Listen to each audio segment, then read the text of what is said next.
देखो आज की क्लास इसलिए पूरी इंपॉर्टेंट है क्योंकि हम इसके अंदर क्या करने वाले हैं, आपकी बिजनेस स्टडी क्लास 12 की पूरी बुक, कितनी बुक, पूरी बुक 1 को रिवाइज करेंगे। इसके लिए मुझे लगेगी बोतल, और छोटी बोतल ऑलरेडी मैं लगा चुका हूँ आपके सामने, बड़ी बोतल की भी ज़रूरत पड़ेगी क्लास के बीच में। इतना इंपॉर्टेंट और एनर्जी लगने वाली है। आप भी अपनी एनर्जी, तो बोतल हमारी कैमरे में ना आए इसलिए मैंने रख दी है साइड। नहीं, आप नहीं लगाएंगे, आपकी कम एनर्जी वेस्ट होगी, मेरी ज़्यादा होगी, इसलिए मैं बस लगाऊंगा बोतल। क्या करेंगे जरा ध्यान से, चैप्टर नंबर 1 से लेके चैप्टर नंबर 8 तक हर एक कंसेप्ट कोने कोने में, जैसे ओरिएंट PSPO, कोने कोने में हवा, फैन, जो भी होता है। अभी कौन से वाले चैप्टर पे हैं हम, चैप्टर नंबर 1 पे, और लास्ट कौन सा चैप्टर होगा, चैप्टर नंबर 8। एक भी टॉपिक ऐसा नहीं होगा जो हम गो थ्रू नहीं करेंगे, सारे टॉपिक्स को गो थ्रू करेंगे ताकि आप एग्जाम अच्छे से दे सके। जिनके एग्जाम है, स्पेशली किस किस के एग्जाम हैं, DAV और कैम्ब्रिज, कोठारी और जो भी इसके अलावा XYZ स्कूल है जो फ्यूचर में लेना चाहते हैं, प्याऊ है ना, खादर यूनिवर्सिटी, जितने भी बच्चे हैं सब ध्यान से देखेंगे। देखिए सबसे पहले लिखा, सबसे आसान पॉइंट क्या है, ये मीनिंग ऑफ मैनेजमेंट। याद करो वो पुराने दिन जब मैंने आपको याद कराया था इसको, उसी को याद करके हम इसको याद करेंगे। पुराने दिन याद करें, पुराने दिन में तो बहुत सारी बातें हैं, हम बस इसे याद कर लेते हैं, ठीक है। Management is an art of getting things done with and through others with the aim of achieving organisational goals. All India level के बेस्ट बच्चे हैं क्लास 12 के, मतलब सब याद रहता है इन्हें। क्या ये बात समझ में आई? ठीक।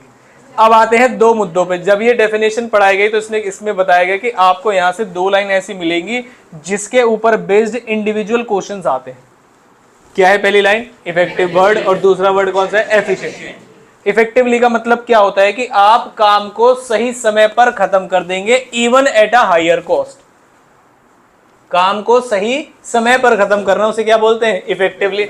आपके एग्जाम में क्वेश्चन कैसा आएगा कि आपको बताया जाए कि एक मैनेजर को टारगेट दिया गया था, एक हफ्ते के अंदर उसे 10,000 यूनिट्स सेल करनी थी, और जो वो मैक्सिमम डिस्काउंट दे सकता था वो 10% का था। लेकिन क्योंकि 4 दिन हो चुके थे और सेल थोड़ी कम थी, वो टारगेट लग रहा था अचीव नहीं कर पाएगा, इसके लिए उसने डिस्काउंट का परसेंटेज बढ़ा दिया और डिस्काउंट कर दिया 20%, जिससे वो अपनी जो यूनिट्स है वो सही समय पर बेच पाया। इससे आपसे पूछा जाएगा कि बताइए वो इफेक्टिव है या एफिशिएंट है, बताइए क्या है, इफेक्टिव। लेकिन अगर ये बोला जाए कि उसे 1 हफ्ते तो नहीं, लेकिन उसे लग गए 10 दिन, लेकिन जो डिस्काउंट है उसने 10% की जगह 8% दिया, तो क्या बोलेंगे, वो इफेक्टिव नहीं है, लेकिन क्या है, एफिशिएंट। तो कम कॉस्ट पे अगर यूनिट्स को बना लोगे तो क्या हो जाओगे, एफिशिएंट, और सही समय पर बना लोगे तो क्या हो जाओगे, इफेक्टिव। बार बार डाउट जाता है इसमें, आई होप आप डाउट में नहीं रहेंगे। इसको आगे चलते हैं। फिर आती है क्या, मैनेजमेंट की प्रोसेस। क्या है मैनेजमेंट की प्रोसेस, कहाँ से शुरू होती है, planning, organising, staffing, directing, control. क्या ये बात समझ आती है? कितने स्टेप्स हो गए इसमें, 5। और ये क्या है, ये अलग है, प्रोसेस में कोऑर्डिनेशन सभी के अंदर रहता है। जो हमारे पास स्टेप है वो कितने हैं, 5। पहला प्लानिंग, दूसरा ऑर्गेनाइजिंग, तीसरा स्टाफिंग, चौथा डायरेक्टिंग, 5वां कंट्रोलिंग। अब क्या आप पूरी बुक फर्स्ट पढ़ने के बाद, क्योंकि मैं स्टार्टिंग में टॉपिक्स नहीं पढ़ाता, क्योंकि जब हमें पूरे चैप्टर्स का ज्ञान होता है तब हम एक अच्छी मीनिंग याद कर सकते हैं, तो क्या अब आप इन सभी की मीनिंग अच्छे से लिख सकते हैं? इनके बारे में 4-4 लाइनें अगर आ जाए कि आपको स्टेप्स लिखने हैं मैनेजमेंट प्रोसेस के, तो क्या आप लिख सकते हैं आराम से? Answer is yes. फीचर्स में आते हैं मैनेजमेंट के। पहला क्या है, ये है सबसे फेवरेट चिंटू पॉइंट है। चिंटू का मतलब आप हर जगह अप्लाई कर सकते हैं इसको।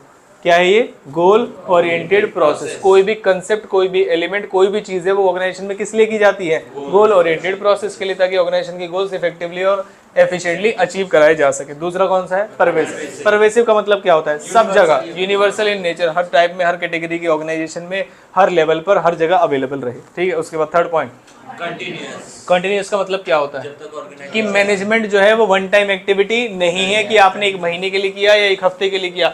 जब तक ऑर्गेनाइजेशन गोल्स अचीव नहीं हो जाते तब तक ये चलता रहेगा, यही बात बताई जाती है इसके अंदर। उसके बाद फोर्थ पॉइंट क्या है, मैनेजमेंट का मतलब ही, मैनेजमेंट के अंदर एक कंसेप्ट होता है मैनेजमेंट का, मैनेजमेंटल मल्टी डायमेंशनल। याद है आपको, मल्टी डायमेंशनल के अंदर 3 पॉइंट्स होते हैं। पहला point management of work, management of people, management of operation. तो जो सेकंड पॉइंट है इसका, मैनेजमेंट ऑफ पीपल, इसे बनाता है क्या, ग्रुप एक्टिविटी। क्या बनाता है इसको? Group activity. मतलब ही यही होता है मैनेजमेंट का कि अलग अलग इंडिविजुअल डिफरेंस के साथ वाले लोगों को आप एक साथ काम करा रहे हैं, ठीक है। उसके बाद नेक्स्ट क्या है? 5th point, dynamic function. इसके अंदर एग्जांपल भी है कि मैनेजमेंट का मतलब ये होता है कि आप चेंजिंग एनवायरनमेंट के अकॉर्डिंग चेंजेस ला रहे हैं, जैसे कि मैकडी अपने मेन्यू में लेके आया इंडिया के अंदर। क्या ये बात समझ में? ये एग्जाम्पल और आपसे एग्जाम में पूछे जा सकते हैं। नेक्स्ट 6th पॉइंट कौन सा है?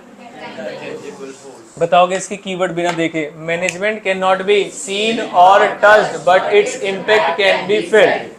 क्या ये बात समझ में? और इम्पैक्ट फेल्ट करने के बहुत सारे रीजन है, जैसे कि टारगेट्स अचीव हो रहे हैं या नहीं हो रहे, आपके एम्प्लॉयज मोटिवेटेड है या नहीं, और कोऑर्डिनेशन है या नहीं। तो बहुत सारी चीजें हैं इसके अंदर। 7th पॉइंट क्या है?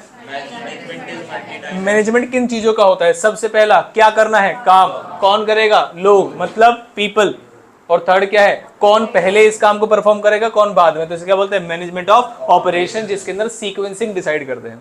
क्या यहां तक बातें समझ आई आपको? ठीक। नेक्स्ट आ गए हम किस पे?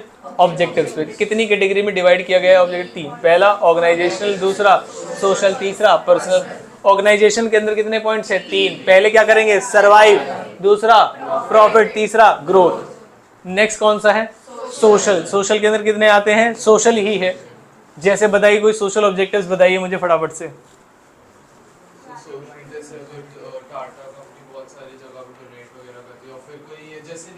डोनेशन सोशल एक्टिविटी नहीं है जी। आप सोसाइटी के इश्यूज पे काम कर रहे हैं। अनएम्प्लॉयमेंट है तो एम्प्लॉयमेंट दे रहे हैं, हेल्थ में सिचुएशन में कुछ क्रिटिकल है तो आप या तो हॉस्पिटल्स बना रहे हैं, एजुकेशन में प्रॉब्लम है तो स्कूल्स बना रहे हैं, या फिर इन स्कूल्स को डोनेशन दे रहे हैं, वो वाली डोनेशन, ठीक है। उसके बाद नेक्स्ट कौन सा है? पर्सनल। पर्सनल के अंदर क्या आता है? फाइनेंशियल, सोशल और हायर। अब क्योंकि हम मैस्लो नीड हायरार्की थ्योरी पढ़ चुके हैं, अब इसे अच्छे से समझ में आएगी कि अगर आपको किसी की फाइनेंशियल नीड पूरी करनी है तो आप 2 नीड्स को पूरा कर दीजिए। कौन कौन सी? फिजियोलॉजिकल यानी बेसिक नीड, और दूसरा सेफ्टी एंड सिक्योरिटी नीड। दूसरा क्या है? Social needs. ये किससे कंप्लीट होती है बताइए? सोशल नीड्स पढ़ चुके हैं हम किसमें? Maslow need hierarchy. उसका इन्वॉल्वमेंट, बिलोंगिंगनेस देके आप उसको। और नेक्स्ट क्या है? Higher needs. हायर नीड्स क्या है? ग्रोथ अपॉर्चुनिटीज प्रोवाइड करना। इसे सेल्फ एक्चुअलाइजेशन में मत डाल देना। एस्टीम नीड्स जो है हमारी, हायर नीड्स, ग्रोथ अपॉर्चुनिटीज दे रहे हो आप, ये सारी चीजें कर, ठीक है। उसके बाद फिर आते हैं हम आगे, ये ऑब्जेक्टिव्स हो गए। नेक्स्ट आया हमारा लेवल्स ऑफ मैनेजमेंट। कितने लेवल्स होते हैं? 3। पहला लेवल टॉप, दूसरा मिडिल, तीसरा सोशल सुपरवाइजरी। टॉप लेवल के अंदर आने वाले किन्हीं 3 लोगों के नाम बनाओ। चेयरपर्सन, सीईओ, सीओओ, बहुत सारे लोग हैं। इनका काम क्या होता है? मैं 3 काम बताऊंगा, आपको बताना टॉप लेवल वाले का कौन सा है। ये ऑर्गेनाइजेशन की पॉलिसीज को समझाते हैं, ये ऑर्गेनाइजेशन की पॉलिसीज को इंप्लीमेंट करते हैं, ये ऑर्गेनाइजेशन की पॉलिसीज बनाते हैं। तो जो पहला वाला काम था वो किसका था? मिडिल। उसके बाद सुपरवाइजर, और जो बनाने वाला काम है वो किसका है? टॉप। क्या ये बात समझ में? Framing policies, rules and regulation, integrating और कोऑर्डिनेशन ऑफ एक्टिविटीज, ये सारे आपके एग्जाम में आ सकते हैं, अगर आप जरूर देखे जाएगा। नेक्स्ट कौन सा है? Middle level. कौन कौन आते हैं? ये इसमें बहुत बड़ा चैलेंज होता है, पढ़िए कौन कौन आते हैं।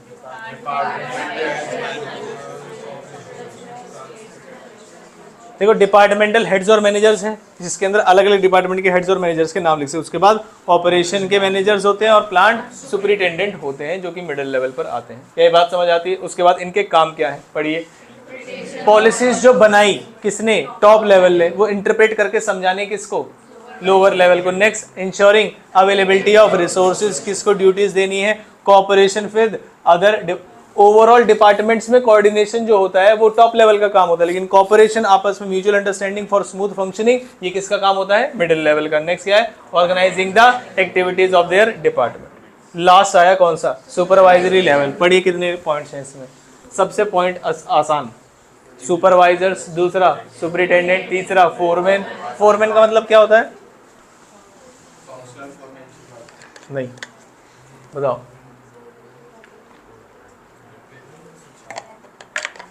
एक व्यक्ति जो कुछ लोगों को हेड करता है उसे फोरमैन बोलते हैं, हमारे नॉलेज में बस इतना ही है, ठीक है। Next departmental executive. देखो डिपार्टमेंटल हेड है तो कहाँ जाएगा? मिडिल में। डिपार्टमेंट का एग्जीक्यूटिव है तो कहाँ जाएगा? इसमें। क्लर्क लेवल के लोग आएंगे, ये इंप्लीमेंटेशन करते हैं, बार्गेनिंग करते हैं, रिस्पॉन्सिबिलिटी लेते हैं, क्वालिटी वगैरह मेंटेन की जाए। तो ये 3 लेवल्स हैं हमारे, ये हमने कर दिए खत्म। नेक्स्ट आया किसमें? मैनेजमेंट 3 तरीके से, साइंस, आर्ट्स और commerce. Very good. Science, arts और प्रोफेशन। मुझे बताइए, जब हमने अब क्योंकि हम कहानी को पढ़ चुके हैं तो कंक्लूजन पता है हमें, बताओ मैनेजमेंट क्या है? आर्ट। मैनेजमेंट क्या है? आर्ट है, और सभी फीचर्स मैनेजमेंट के आर्ट वाले मैच करते हैं, लेकिन फिर भी हम यहाँ पर अब देखेंगे कि इसमें पहला कौन सा है? Management as science. इसका कंक्लूजन बताओ, कंक्लूजन क्या है? Management is not an exact science. ये एग्जैक्ट साइंस नहीं है, ये अप्लाइड साइंस है और सोशल साइंस, इनएग्जैक्ट साइंस है। तो पहला आता है किसमें? इस स्माइली का मतलब क्या है? क्या इससे मैच कर रही है, मैच नहीं कर रही है? मैच कर रही है। पढ़िए, सिस्टमैटिक बॉडी ऑफ नॉलेज का मतलब क्या होता है? Science is a systematic body of knowledge. ये कौन सी लाइन है? चिंटू लाइन, मतलब आप कहीं भी लगा सकते हैं। Its principle are based on किस पे? Cause and effect relationship. Management like science, management also has a systematic BOK का मतलब, and there is availability of systematic and organized study material. This feature is present in management. क्या ये बात समझ आती है? Next, principles based on experience. जब हम कोई भी टॉपिक पढ़ रहे होते हैं ना, पूरी बुक का रिवीजन कर रहे होते हैं, तो जिस जिस टॉपिक पे जाएंगे हमें पता होता है हमारे मन को कि हमें ये थोड़ी याद रहेगा पूरे पेपर तक, इसमें ये लाइन थी, इतनी लाइन थी, ये क्या बात कह रही थी, ये सारी चीजें हमें लाइन याद रही नहीं थी। तो आपको ध्यान रखना है कि पूरे जो पूरा सिलेबस है वो नहीं पूछा जाएगा आपसे, कुछ सिलेक्टेड टॉपिक्स पूछे जाएंगे, और ऐसा जरूरी नहीं कि आप सारे ही भूल जाएंगे। क्या ये बात समझ में? तो पढ़ते समय जब भी आप पूरी बुक का रिवीजन कर रहे होते हैं, पूरे सिलेबस का रिवीजन कर रहे हो, तो पॉजिटिव अप्रोच बहुत जरूरी है। क्या ये बात समझ में आई? अंत में मैं आपको बताऊंगा क्या इंपॉर्टेंट क्वेश्चंस, क्या बताऊंगा? तो देखने के लिए पूरी वीडियो को ध्यान से देखें, लाइक करें, सब्सक्राइब करें है ना। Management principles are developed through किससे? Observations and experiments, but science management deals with human being and human behaviour can not accurate predict. Human के बिहेवियर को आप क्या नहीं कर सकते? एंटिसिपेट या प्रेडिक्ट नहीं कर सकते, कल को कैसा बिहेव करने लगे। क्या ये बिल्कुल सही बात है? क्या इंसान के बिहेवियर को प्रेडिक्ट किया जा सकता है? बताइए, क्या आप इतना एक्सपीरियंस ले चुके हैं जीवन में कि इंसान के बिहेवियर को प्रेडिक्ट नहीं किया जा सकता? Answer is no. अभी ये दोनों साथ में बैठे हैं, किसी एक बात पे डिस्प्यूट हो जाए, अलग अलग बैठने लगेंगे, फिर उनसे बुरा इंसान कोई नहीं था, वो तो मैं थी जो इतने दिन से निभा रही थी, वरना तो नहीं चलती, है ना। थर्ड पॉइंट कौन सा है? यूनिवर्सल। इस इमोजी का क्या मतलब है बताओ? आपकी करंट सिचुएशन है या फिर ये मैच नहीं करते? मैच नहीं करते। यूनिवर्सल नेचर क्यों नहीं है बताओ? साइंस तो यूनिवर्सल इन नेचर है, लेकिन क्या मैनेजमेंट यूनिवर्सल इन नेचर है? नहीं। कारण बताइए, कारण लिखा है। इसे चेंज करना पड़ेगा, किसके हिसाब से? सिचुएशन के हिसाब से। एक ही अप्रोच फॉलो नहीं कर सकते, इसीलिए management is not an exact science, it is a social और अप्लाइड साइंस। टोटल मिला के कितने पॉइंट्स हैं? 3। पहला सिस्टमेटिक बॉडी ऑफ नॉलेज, दूसरा बेस्ड ऑन एक्सपेरिमेंटेशन। क्या मैनेजमेंट के अंदर भी प्रिंसिपल एक्सपेरिमेंटेशन से ही बेस्ड होते हैं? यस, वो कुछ एक्टिविटी ट्राई करते हैं, ह्यूमन रिएक्शन देखते हैं और फिर उनके प्रिंसिपल्स बनाते हैं। ठीक है, जैसे एक प्रिंसिपल ऑफ ऑर्डर है, आगे जाके पढ़ेंगे उसको। नेक्स्ट बताया आपको यूनिवर्सल। कौन होता है यूनिवर्सल? साइंस। कौन नहीं होता? मैनेजमेंट। क्या ये बात समझ में? तो 3 पॉइंट थे इसके। नेक्स्ट किस पे आ गए हम? प्रोफेशन। प्रोफेशन में बताओ कितने पॉइंट थे? 5। याद है आपको? इसके अंदर पहला वर्ड क्या है? Well defined body of knowledge. बाकी 4 मैं आपसे पूछना चाहता हूँ।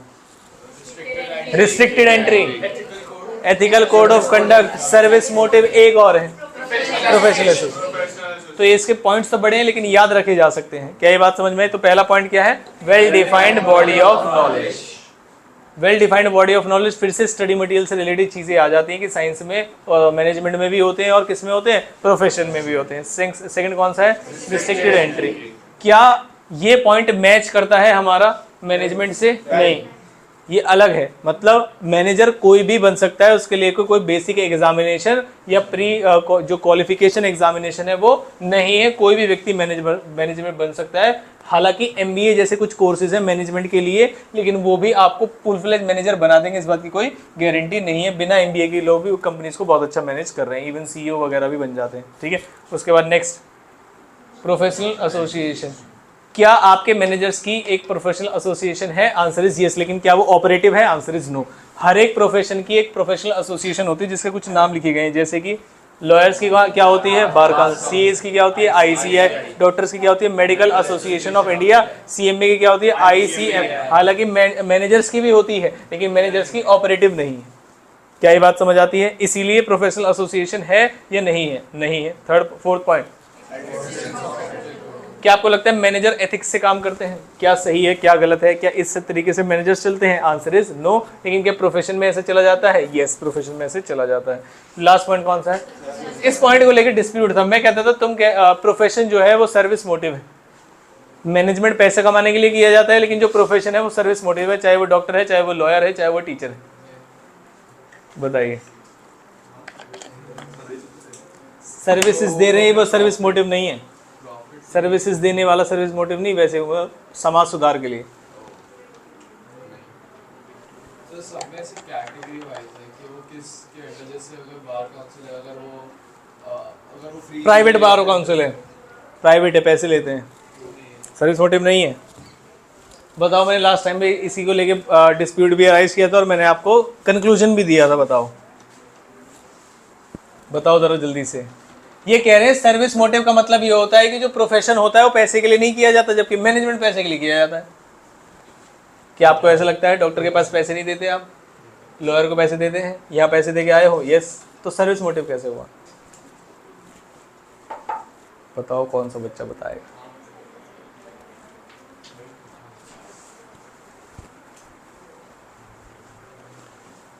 तो ऐसा माना गया कि जो काम एक प्रोफेशनल कर सकते हैं वो आम लोग नहीं कर सकते, मैनेजमेंट का काम कोई भी कर सकता है। जैसे कि न्याय दिलाने का काम होता है लॉयर्स का, वो किस तरीके से प्रैक्टिस कर रहे हैं लाइफ में वो एक अलग चीज है, लेकिन वो क्या दिला रहे हैं? न्याय। क्या ये बात समझ में आई? दूसरा, डॉक्टर्स होते हैं वो जान बचा रहे हैं।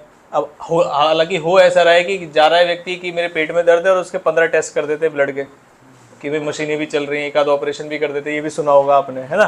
तो इसका मतलब क्या है कि एक्चुअल प्रैक्टिस में क्या चल रहा है वो एक अलग बात है, लेकिन जो जो प्रोफेशन बनाए गए थे, जैसे टीचिंग एक प्रोफेशन है, मतलब ज्ञान देने के लिए, लोगों की ज़िंदगी बदलने के लिए, एक ज़िंदगी बचाने के लिए, एक इंसाफ दिलाने के लिए, तो ये जो काम है ये सर्विस मोटिव से किए जाते हैं। जो कि एग्जाम्पल इसका निकल के आया था कोरोना के समय पे। जो गवर्नमेंट टीचर्स थे उन्होंने कोरोना के समय पे एज अ जो कोरोना जो होते थे ना, जो लोग काम करते थे, उनमें ड्यूटी लगाई गई उनकी, और घर घर जाके सैनिटाइजेशन, पता नहीं क्या क्या काम कराए गए। टीचर्स से भी, डॉक्टर्स को भी वॉलंटरी बेसिस पे बोला गया कि आप काम करोगे या नहीं। तो करोड़ों रुपए कमाने वाले डॉक्टर्स भी जो आराम से जिंदगी गुजार सकते थे, वो भी पीपीई किट पहनकर और आपके वहां पर जो है जॉब दे रहे थे। अपने जो सारे बच्चों को छोड़ के उनसे अलग रहकर सारे काम कर रहे थे। ये चीज पैसे से नहीं आ सकती। क्या ये बात समझ में आती है? पक्का। इसलिए इसको सर्विस मोटिव बोला जाता है। ठीक है। लास्ट कौन सा आया? Management as an art. पहला पॉइंट क्या है इसमें? Existence of theoretical knowledge. क्या ऐसा मैनेजमेंट में भी है? इसी को बुक्स वगैरह वाला पॉइंट ही है इसमें। सेकंड कौन है? Personalised application. आप किसी आर्ट की जो नॉलेज है उसका एक्विजिशन एक अलग चीज होती है और उसकी प्रैक्टिस एक अलग चीज है। जैसे पेंटिंग में भी बहुत सारे कैटेगरी होती है, पेंटिंग कैसे करनी है आपको। स्केच पेंटिंग अलग होती है, नॉर्मल पेंटिंग कलर पेंटिंग अलग, कोई हाथ से कर रहा है, कोई पैर से कर रहा है, कोई मुंह से कर रहा है, अलग अलग वेराइटी है इसकी। ठीक है।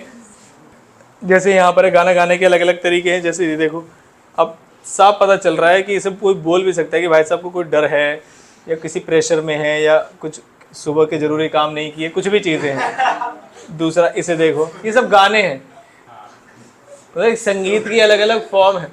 क्या ये बात समझ में आई? ये संगीत की अलग अलग फॉर्म है। देखो गला फाड़ दिख रहा है साफ। और आजकल तो ऐसा भी हो गया कि वो स्टेज पे आते, ऑटो ट्यून सुना है आपने? ऑटो ट्यून गाना चल रहा है और वो फिर भी ऐसे, मतलब ऐसे, वो एनिमल का एक आया था, उसमें ऑटो ट्यून चल रहा था, वो गाना बंद हो गया, वो गला फाड़ रहा है ना एक पंजाबी था उसी का अर्जुन ने गाना। अब जैसे जरा ये वाला है, इसे देखो, इसे देखो, ये पेंटिंग क्या ये अच्छी लग रही है आपको? लस्सी वो पंजाबी था ना सिंगर। अच्छा। और ये क्या है? स्केच है, अलग अलग तरीके से। ठीक।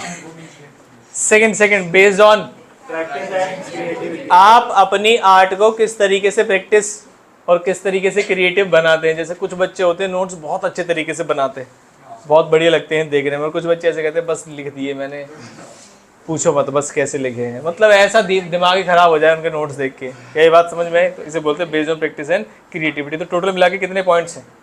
3। बताइए आर्ट में कितने पॉइंट्स हैं? पहला, एग्जिस्टेंस ऑफ थ्योरेटिकल नॉलेज। दूसरा, पर्सनलाइज्ड एप्लीकेशन। और तीसरा, प्रिंसिपल्स बेस्ड ऑन। क्या ये बात समझ? तो क्या हम मैनेजमेंट को आर्ट बोल सकते हैं? हाँ। क्या हम मैनेजमेंट को प्रोफेशन बोल सकते हैं? नो, फुल फ्लेज प्रोफेशन नहीं है। नेक्स्ट, साइंस बोल सकते हैं क्या? नो, एग्जैक्ट साइंस नहीं है, इनएग्जैक्ट साइंस है, सोशल साइंस है, अप्लाइड साइंस। क्या ये बातें सभी को समझ आती हैं? ठीक। सेकेंड पार्ट में आते हैं जो कि इंपॉर्टेंट पार्ट है इसका, कौन सा वाला? कोऑर्डिनेशन। पता है आपको coordination? It is a force which synchronises all the activities in the organisation, ताकि आगे हम काम स्मूथ से कर सकें। जैसे कि इसमें इंपॉर्टेंट पॉइंट ये है जो आपकी केस स्टडीज में आता है। पहला पॉइंट क्या? It is not a separate function of management, it is the essence of management. इसका मतलब बताइए जी, क्या है इसका मतलब? It is not a separate function of, coordination नहीं है इसमें, कॉपी में लिखवाया था। चलो फिर सही है ना, कम से कम पढ़ने तो आओगे। कोऑर्डिनेशन बताइए। हाँ, not a separate function of management but it is the essence of management. इस लाइन का मतलब क्या है? प्लानिंग से लेके कंट्रोलिंग तक कहीं नहीं है कोऑर्डिनेशन। हम ये कह रहे हैं it is not a part of separate function of management, लेकिन एसेंस है। एसेंस का मतलब क्या है? हर एक फंक्शन में हर एक जगह पर कोऑर्डिनेशन जरूरी है। अगर सेपरेट फंक्शन होता तो प्लानिंग से कंट्रोलिंग के बीच में कहीं ना कहीं आता, जो कि हमें नहीं दिखाई देता। इसलिए लिखा हुआ है not a separate function of management but it is the essence of management. Features है इसके, पहला इट इज अलग अलग ग्रुप एफर्ट्स होते हैं, अलग अलग डिपार्टमेंट्स होते हैं जिनको बना के रखता है, आपस में जोड़ के रखता है। सेकंड पॉइंट, इंश्योरिटी, क्योंकि हर एक डिपार्टमेंट का गोल ऑब्जेक्टिव अलग है लेकिन सभी की डायरेक्शन एक ही उसमें रहे, अचीवमेंट ऑफ ऑर्गेनाइजेशन गोल्स, वो इसका इंश्योर करता है। थर्ड पॉइंट क्या है?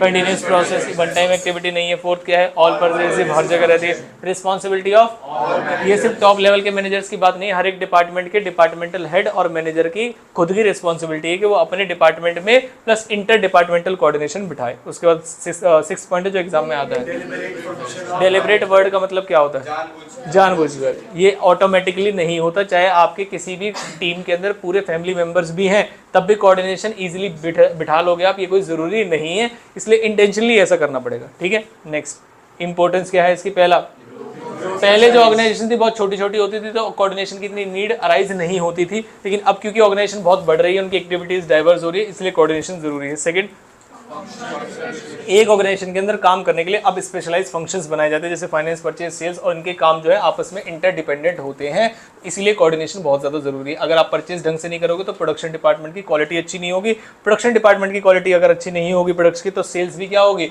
कम होगी, और फाइनेंस डिपार्टमेंट को रेवेन्यू कम आएगी।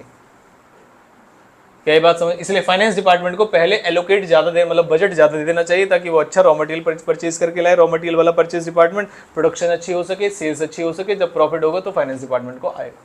क्या ये बात समझ में? इतना इंटरडिपेंडेंट है। थर्ड पॉइंट, स्पेशलाइजेशन में हमने कहा था कि हर एक डिपार्टमेंट, क्योंकि आपने ऊपर डिपार्टमेंट्स बांटे, अब हम पर्सन को बांट रहे हैं। हर एक डिपार्टमेंट को चलाने के लिए एक स्पेशलाइज व्यक्ति बुलाया जाएगा जिसे प्रोफेशनल बोलते हैं। हर एक प्रोफेशनल का काम करने का अपना तरीका होता है जो आपस में वो किसी से डिस्कस और शेयर नहीं करना चाहता, लेकिन हमें बहुत ज़्यादा ज़रूरी होता है कि ऐसे स्टेप जो हमारे स्पेशलिस्ट होते हैं वो एक दूसरे के काम को हम कोऑर्डिनेट कर सके, यही मैनेजमेंट का काम है। क्या ये बात समझ में? हर एक डिपार्टमेंट में हेड होगा, वो फाइनेंस मैनेजर है, स्पेशलिस्ट है फाइनेंस का।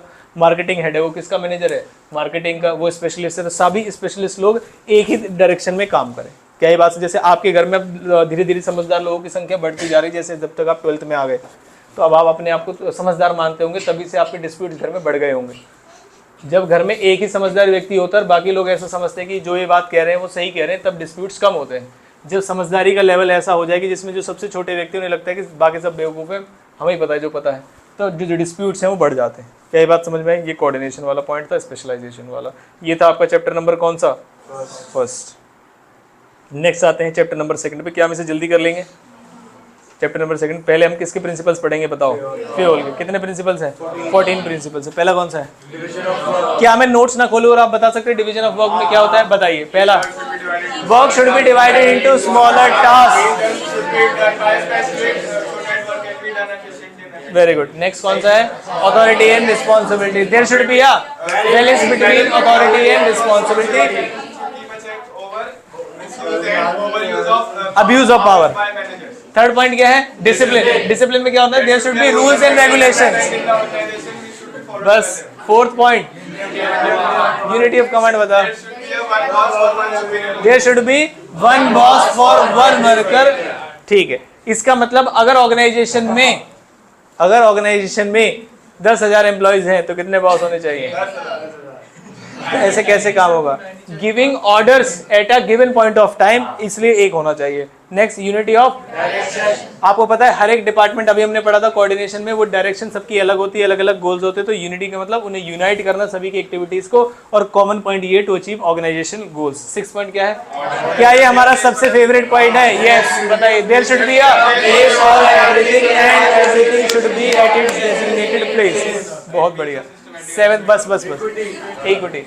इक्विटी का मतलब होता है ऑल बिजनेस डिसीजंस जो भी लिए जाते हैं should be fair. Should be क्या होने चाहिए? Fair. There should be no discrimination. Discrimination के कुछ आधार हैं, जैसे कि जेंडर, कास्ट। एक भागने वाला भी है, रेस। क्या है वो भागने वाला? कलर रिलेटेड, स्किन रिलेटेड, जो स्किन का कलर है ऐसा।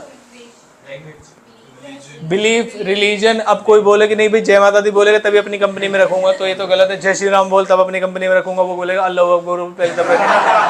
तो समझ रहे हो आप? ऐसा नहीं होना चाहिए। ये नहीं। 8 पॉइंट। नेक्स्ट पॉइंट क्या है? Remuneration to employees. Remuneration should be fair to both. किसका? एम्प्लॉय के हिसाब से, मतलब और मैनेजमेंट के हिसाब से विदिन 10%। बस बात खत्म। और इसके अंदर कोई आधार नहीं होना चाहिए। 9 पॉइंट। इनमें से एक का मतलब है कॉन्सेंट्रेशन ऑफ पावर, और दूसरे का मतलब है कॉन्सेंट्रेशन। मैंने कहा दूसरे का मतलब है कॉन्सेंट्रेशन, कह रहे डिस्पर्जल ऑफ पावर। डिस्पर्जल का मतलब क्या होता है? बांट देना। वो किसका मतलब होता है? Decentralisation. 10th point, scalar chain. Scalar chain क्या कहते हैं? Formal lines of authority, highest to lowest level. इसमें सारे कम्युनिकेशंस होते हैं। 11th पॉइंट क्या है? इनिशिएटिव कौन लेगा? मैनेजर या सबऑर्डिनेट्स? दोनों को लेने चाहिए, मैनेजर को भी लेने चाहिए और subordinates. 12th point, stability of. इस पॉइंट का मतलब समझाइए मुझे। सर, जो भी वर्कर है उसको हायर करने से पहले सारे टेस्ट ले लेने चाहिए। Very good. जो भी एक वर्कर जिसे आप सिलेक्ट कर रहे हैं उसका साइंटिफिक सिलेक्शन कीजिए। कैसा सिलेक्शन? साइंटिफिक। जो आपको जैसे प्रोसीजर मुश्किल से मुश्किल अगर करने हैं तो उस सिलेक्शन से पहले करिए। और जब आपने किसी व्यक्ति को अपॉइंट कर लिया है, इसका मतलब क्या है कि जब आपने अपॉइंट कर लिया, अब उसकी परफॉर्मेंस को कब मेजर करना चाहिए? बहुत जल्दी या एक रीजनेबल अमाउंट ऑफ टाइम के बाद? तब आप उसकी परफॉर्मेंस को मेजर करें। क्या ये बात समझ में आ गई? ठीक। आई को रिप्लेस कर देंगे वी से। ये काम किसने किया है? मैंने या हमने? हमने। रिवाइज कौन करा रहा है? मैं या हम? पढ़ कौन रहा है? हम। 14 पॉइंट। इसका मतलब if there is any conflict between, किसमें? इंडिविजुअल इंटरेस्ट और जनरल का मतलब ऑर्गेनाइजेशनल इंटरेस्ट, तो प्रायोरिटी किसको देनी चाहिए? ऑर्गेनाइजेशनल यानी जनरल इंटरेस्ट को, और पर्सनल इंटरेस्ट को सेकेंडरी रखना चाहिए। क्या ये बात समझ में आई? ये फ्योल ने उन्होंने 14 बातें बोली थी, हमने 14 मिनट से पहले में कर ली। बताओ। मैंने इसके नोट्स बड़े सुंदर लिखवाए हुए हैं, इसके इफेक्ट क्या होता है इससे, ये सब चीज़ें ये प्री बोर्ड से पहले जब आप रिवाइज करते हैं उसी के लिए लिखवाए गए हैं। क्या ये बात समझ में आई? तो पढ़ के पेपर देने आना, सही बात में रिजल्ट में देखूंगा। ये थे हमारे किसके नोट्स? अब किसके नोट्स पढ़ेंगे? टेलर। देखो टेलर, जो टेलर ने बनाई ना, मैं उनके प्रिंसिपल से डिससेटिस्फाइड हूँ, लेकिन उनकी टेक्निक से बहुत इम्प्रेस्ड हूँ। पढ़ने में और पढ़ाने में बड़ी आसान रहती हैं, है ना? हालांकि ये भी आसान है। पढ़िए। Science not rule of. कौन सी स्टडी से मैच कर दूं इसको? Method study. कि there is no scientific always best method को आप क्या कर सकते हैं? सर्च आउट या फाइंड आउट। मैनेजर को क्या करना चाहिए? ऑलवेज ट्राई करना चाहिए कि वो वन बेस्ट मेथड को सर्च करे हर बार काम करने से पहले। क्या ये बात समझ? टू मैक्सिमाइज एफिशिएंसी एंड और ये कौन सी स्टडी से मैच करता है? मेथड से। दूसरा कौन सा है? Harmony not Discord. एक है हार्मनी नॉट डिस्कॉर्ड और एक है कॉपरेशन नॉट डिस्कॉर्ड। का मतलब क्या होता है? झगड़े। तो लड़ाई झगड़ों को अवॉइड करना, वो होता है नेक्स्ट जो हमारा पॉइंट है, हार्मनी नॉट डिस्कॉर्ड। और नेक्स्ट कौन सा है? Cooperation not individual. ये है सजेशन से रिलेटेड। किससे रिलेटेड? सजेशन। कि always constructive suggestion should be welcome and appreciated. कि अगर वो अच्छा कर रहा है तो उसे रिवॉर्ड भी देना चाहिए, अप्रिशिएट भी करना चाहिए। 4th पॉइंट क्या है? इस लाइन का मतलब बताइए, इस प्रिंसिपल का मतलब। पता ही नहीं है।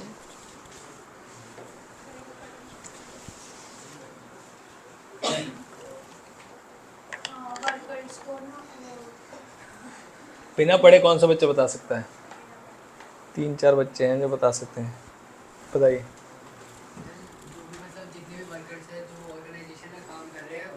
इधर सुन लो, उनको जो ड्यूटी असाइन की गई है वो उनके अकॉर्डिंग होनी चाहिए, मतलब कि जिसमें उनका इंटरेस्ट है करने का, जिससे जो उनकी ग्रोथ होगी वो उनके उससे होगी कि मतलब वो कितना ग्रो करना चाहते हैं। अगर मान लीजिए मुझे चैट शो खोलना है, चैट शो, पॉडकास्ट बोल लीजिए, चुगली बोल लीजिए, कुछ भी बोल लीजिए, तो आपको क्या लगता है कि कौन से वाली बेंच, कौन से वाली रो बेस्ट रहेगी उसके लिए? सब जानते हैं इस बात को। तो अगर ऐसा काम ही दिया जाए इनको कि 4 लोग ये बैठे रहे, गेस्ट एक हो, बात समझ रहे हैं, तो बेस्ट जाएगा। ठीक है, इसे बोलते हैं डेवलपमेंट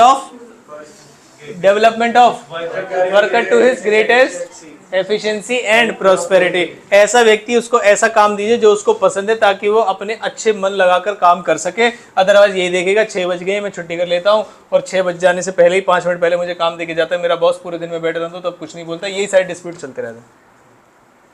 क्या ये वाली बात समझ में आई या नहीं? ठीक, नेक्स्ट किस पे आ गए हम? क्या ये टेक्निक्स प्रिंसिपल से अच्छी हैं? हाँ, इसी बात पे मुझे प्रिंसिपल जो हमने पढ़ लिए उनके नाम बताओ। पहला कौन सा था? Science not rule of thumb. दूसरा, हार्मनी नॉट डिस्कॉर्ड। तीसरा, cooperation not individual. Fourth, development of and prosperity. बहुत बढ़िया। कुछ बच्चे बीच में मक्कारी कर गए। पहला पॉइंट अभी पढ़ा है, देयर नो बेस्ट मेथड, हमेशा बेस्ट मेथड को आप सर्च आउट कर सकते। दूसरा, टाइम स्टडी क्या कहती है बताइए?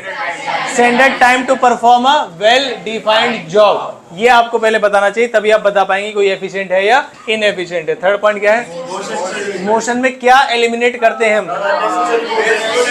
अननेसेसरी और वेस्टफुल मूवमेंट्स को इन्वॉल्व करते हैं। ठीक है। Fourth point, rest intervals. 2 तरीके के रेस्ट इंटरवल्स मैंने आपको बताई थी, ड्यूरेशन और फ्रीक्वेंसी। अगर फिजिकल लेबर है तो फ्रीक्वेंसी कम और ड्यूरेशन ज्यादा, नहीं, ड्यूरेशन कम फ्रीक्वेंसी ज्यादा। और अगर ज्यादा लेबर वाला काम नहीं है, मैनेजरियल काम,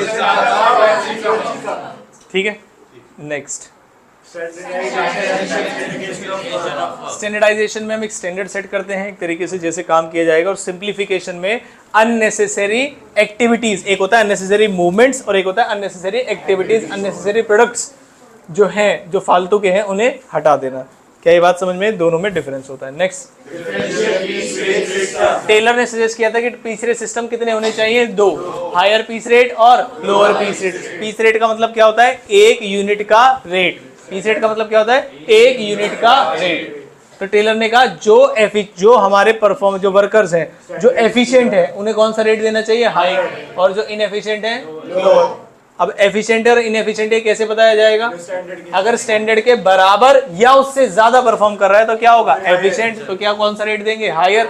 और अगर स्टैंडर्ड से कम परफॉर्म कर रहा है तो लोअर। 7th कौन सा है? मैं इसके डायग्राम पे आ जाता हूँ फटाफट से। कहाँ गया? ये रहा। फंक्शनल फोरमैनशिप के कंसेप्ट ने कहा कि आप प्लानिंग के काम को अलग रखिए और एग्जीक्यूशन के काम को अलग रखिए। जो लोग प्लान कर रहे हैं वो 4 लोग होंगे और जो एग्जीक्यूट कर रहे हैं वो 4 लोग। क्या नाम याद है आपको इनके? पहला नाम क्या है? क्या स्पेसिफाई करेगा? रूट। कहाँ से जाना है? दूसरा, इंस्ट्रक्टर क्या देगा? इंस्ट्रक्शंस। तीसरा, टाइम एंड कॉस्टलर, जो एक शीट बनाएगा जिसमें टाइम एंड कॉस्ट लिखेगा। फोर्थ, क्या करेगा? डिसिप्लिन। इससे भी आसान आ जाओ। गैंग बॉक्स क्या कहता था? कि सारी असेट्स तैयार रहें। गैंग समझते हो तुम? मेरी लड़ाई हो गई, आ जाओ। वो कहते तैयार रहो, इसी को तो गैंग बोलते हैं। क्या ये बात समझ में आई? नेक्स्ट, वो क्या करते हैं? टाइमली कंप्लीशन ऑफ टास्क के लेके काम करते हैं। थर्ड पॉइंट क्या है? अगर कोई भी मशीन है वो वर्किंग कंडीशन में रहे, इसे रिपेयर बॉस का काम है। और फोर्थ, इंस्पेक्टर क्या चेक करेगा? क्वालिटी। ये हमने PDF नंबर 2 उड़ा दी इसकी। और बस। नेक्स्ट, कौन सा चैप्टर नंबर? 3rd। क्या हम जल्दी तो नहीं चल रहे? नहीं। कोई दिक्कत किसी को? पहले आ गए किसमें? बिजनेस एनवायरनमेंट में। पता है बिजनेस एनवायरनमेंट की मीनिंग क्या है? It is the sum total of all external forces. बहुत बढ़िया। फीचर में पहला पॉइंट क्या है? हमारे एक्सटर्नल फोर्सेस में बहुत सारे एनवायरनमेंट, बहुत सारे डायमेंशंस हैं, जैसे कि सोशल, इकोनॉमिक, टेक्नोलॉजिकल, ये सारी चीजें। तो इन सभी का सम टोटल कर दे तो इसे बिजनेस एनवायरनमेंट बोलते हैं। सेकंड पॉइंट क्या है? स्पेसिफिक। इनमें से एक ऐसा है जो डायरेक्टली इफेक्ट करता है, एक ऐसा जो इनडायरेक्ट। स्पेसिफिक डायरेक्टली करता है और जनरल इनडायरेक्टली करता है। स्पेसिफिक का मतलब जो ऑर्गेनाइजेशन के हैं, माइक्रो के अंदर आते हैं, मतलब इन्वेस्टर, कॉम्पिटिटर वगैरह, और दूसरा जनरल फोर्स। थर्ड पॉइंट क्या है? हर एक बिजनेस का कंपोनेंट या जो डायमेंशन है वो एक दूसरे से क्या है? Inter related. क्या ये बार बार पढ़ा है हमने? Increase in awareness among people for health has increase the demand for organic food. ऐसे एग्जांपल्स बहुत सारे किए हमने। ठीक। फोर्थ पॉइंट, डायनेमिक का मतलब क्या है कि बिजनेस के एनवायरनमेंट और उनके फोर्सेस क्या होते रहते हैं? चेंज होते रहते हैं। हालांकि इसकी एक्सप्लेनेशन में कोई दिक्कत नहीं है। फोर्थ पॉइंट, बिजनेस एनवायरनमेंट में चेंज होता है और वो डायनेमिक है, ये बताना बड़ा आसान है। लेकिन बिजनेस एनवायरनमेंट में चेंज किस डायरेक्शन में होगा, एग्जैक्टली उसका अमाउंट क्या होगा, क्वांटिटी क्या होगी, ये सब एग्जैक्ट नंबर्स में बताना क्या है? मुश्किल। ठीक है। Fourth, six point, complexity. Difficult to understand in totality and easy to understand in parts. अगर मैं इसे उल्टा बोलूँ तो easy to understand in parts but difficult to understand in totality. जैसे मैं आपसे बोलूँ कल चैप्टर नंबर सिर्फ 2 का पेपर होगा तो आप खुश हो जाएंगे, because easy to understand in but difficult to understand in totality. इसीलिए आपको थोड़ा सा अनकंफर्टेबल वाली चीज फील हो रही होगी, है ना, पेपर की तैयारी करते समय। इनकेस अगर तैयारी कर रहे हैं तो, अदरवाइज तो देख लेंगे, है ना। 7 पॉइंट, बिजनेस एनवायरनमेंट में जो भी चेंजेस होते हैं उसका जो इम्पैक्ट होता है वो डिफर करता है region to region, country to country, organisation to organisation. क्या ये बात समझ में आती है? इसका कोई एग्जांपल दीजिए। मैकडी में इससे फर्क कहाँ पड़ा? जैसे मैंने कहा, जैसे मान लीजिए कोई कपड़ा है ट्रेडिशनल कपड़ा है, जैसे साड़ी है या कोई सूट है जो ट्रेडिशनल लोग पहनते हैं। अगर मान लीजिए उसके जहाँ से प्रोडक्शन होती है, जहाँ से वो कपड़ा निकलता है, वहाँ पर बाढ़ आ गई और ये काम नहीं हो पाएगा, तो क्या इससे टाटा कंपनी जो गाड़ी बनाती है उसे कोई फर्क होना चाहिए? मैकडी, स्टारबक्स साड़ी पहनाते क्या उनको? क्या ये बात समझ में आ गई? तो फॉर्म टू फॉर्म डिफर करता है। ठीक। अब आते हैं डायमेंशंस पे। क्या डायमेंशन हमने अलग से भी लिखी हुई हैं, ये देखो डायमेंशंस। इसका एक क्वेश्चन आना तय है आपके एग्जाम में, तो जरा ध्यान देखिए। पहला कौन सा एनवायरनमेंट है? Economic environment. कौन कौन सी चीजें इसके अंदर आती हैं, पढ़िए। जीडीपी, इनकम लेवल, पर कैपिटल इनकम, एम्प्लॉयमेंट।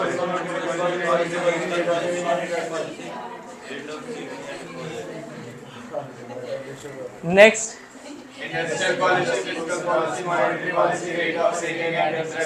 सोशल में आ जाओ। पहला क्या है? बस पहला क्या है?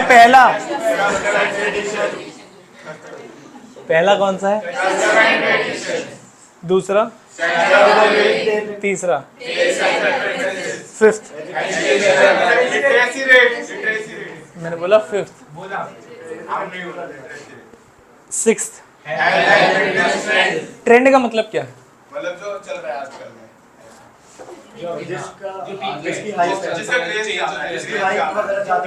जैसे कि अभी क्या चल रहा है हेल्थ एंड फिटनेस को लेके, मतलब अच्छा ट्रेंड चल रहा है, पॉजिटिव या नेगेटिव? पॉजिटिव मतलब,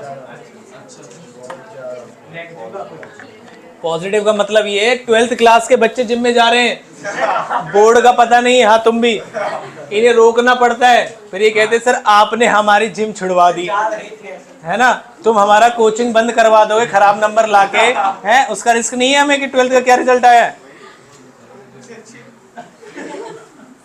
क्यों भाई, किसी भी कोचिंग को कैसे जाना जाता है कि उसके 12th का रिजल्ट, बोर्ड का रिजल्ट कैसा आता है, यहाँ के बच्चे कैसे मार्क्स लाते हैं। अब जी यहाँ के बच्चे क्या है, हेल्थ एंड फिटनेस फ्रीक, कहाँ जाते हैं? जिम।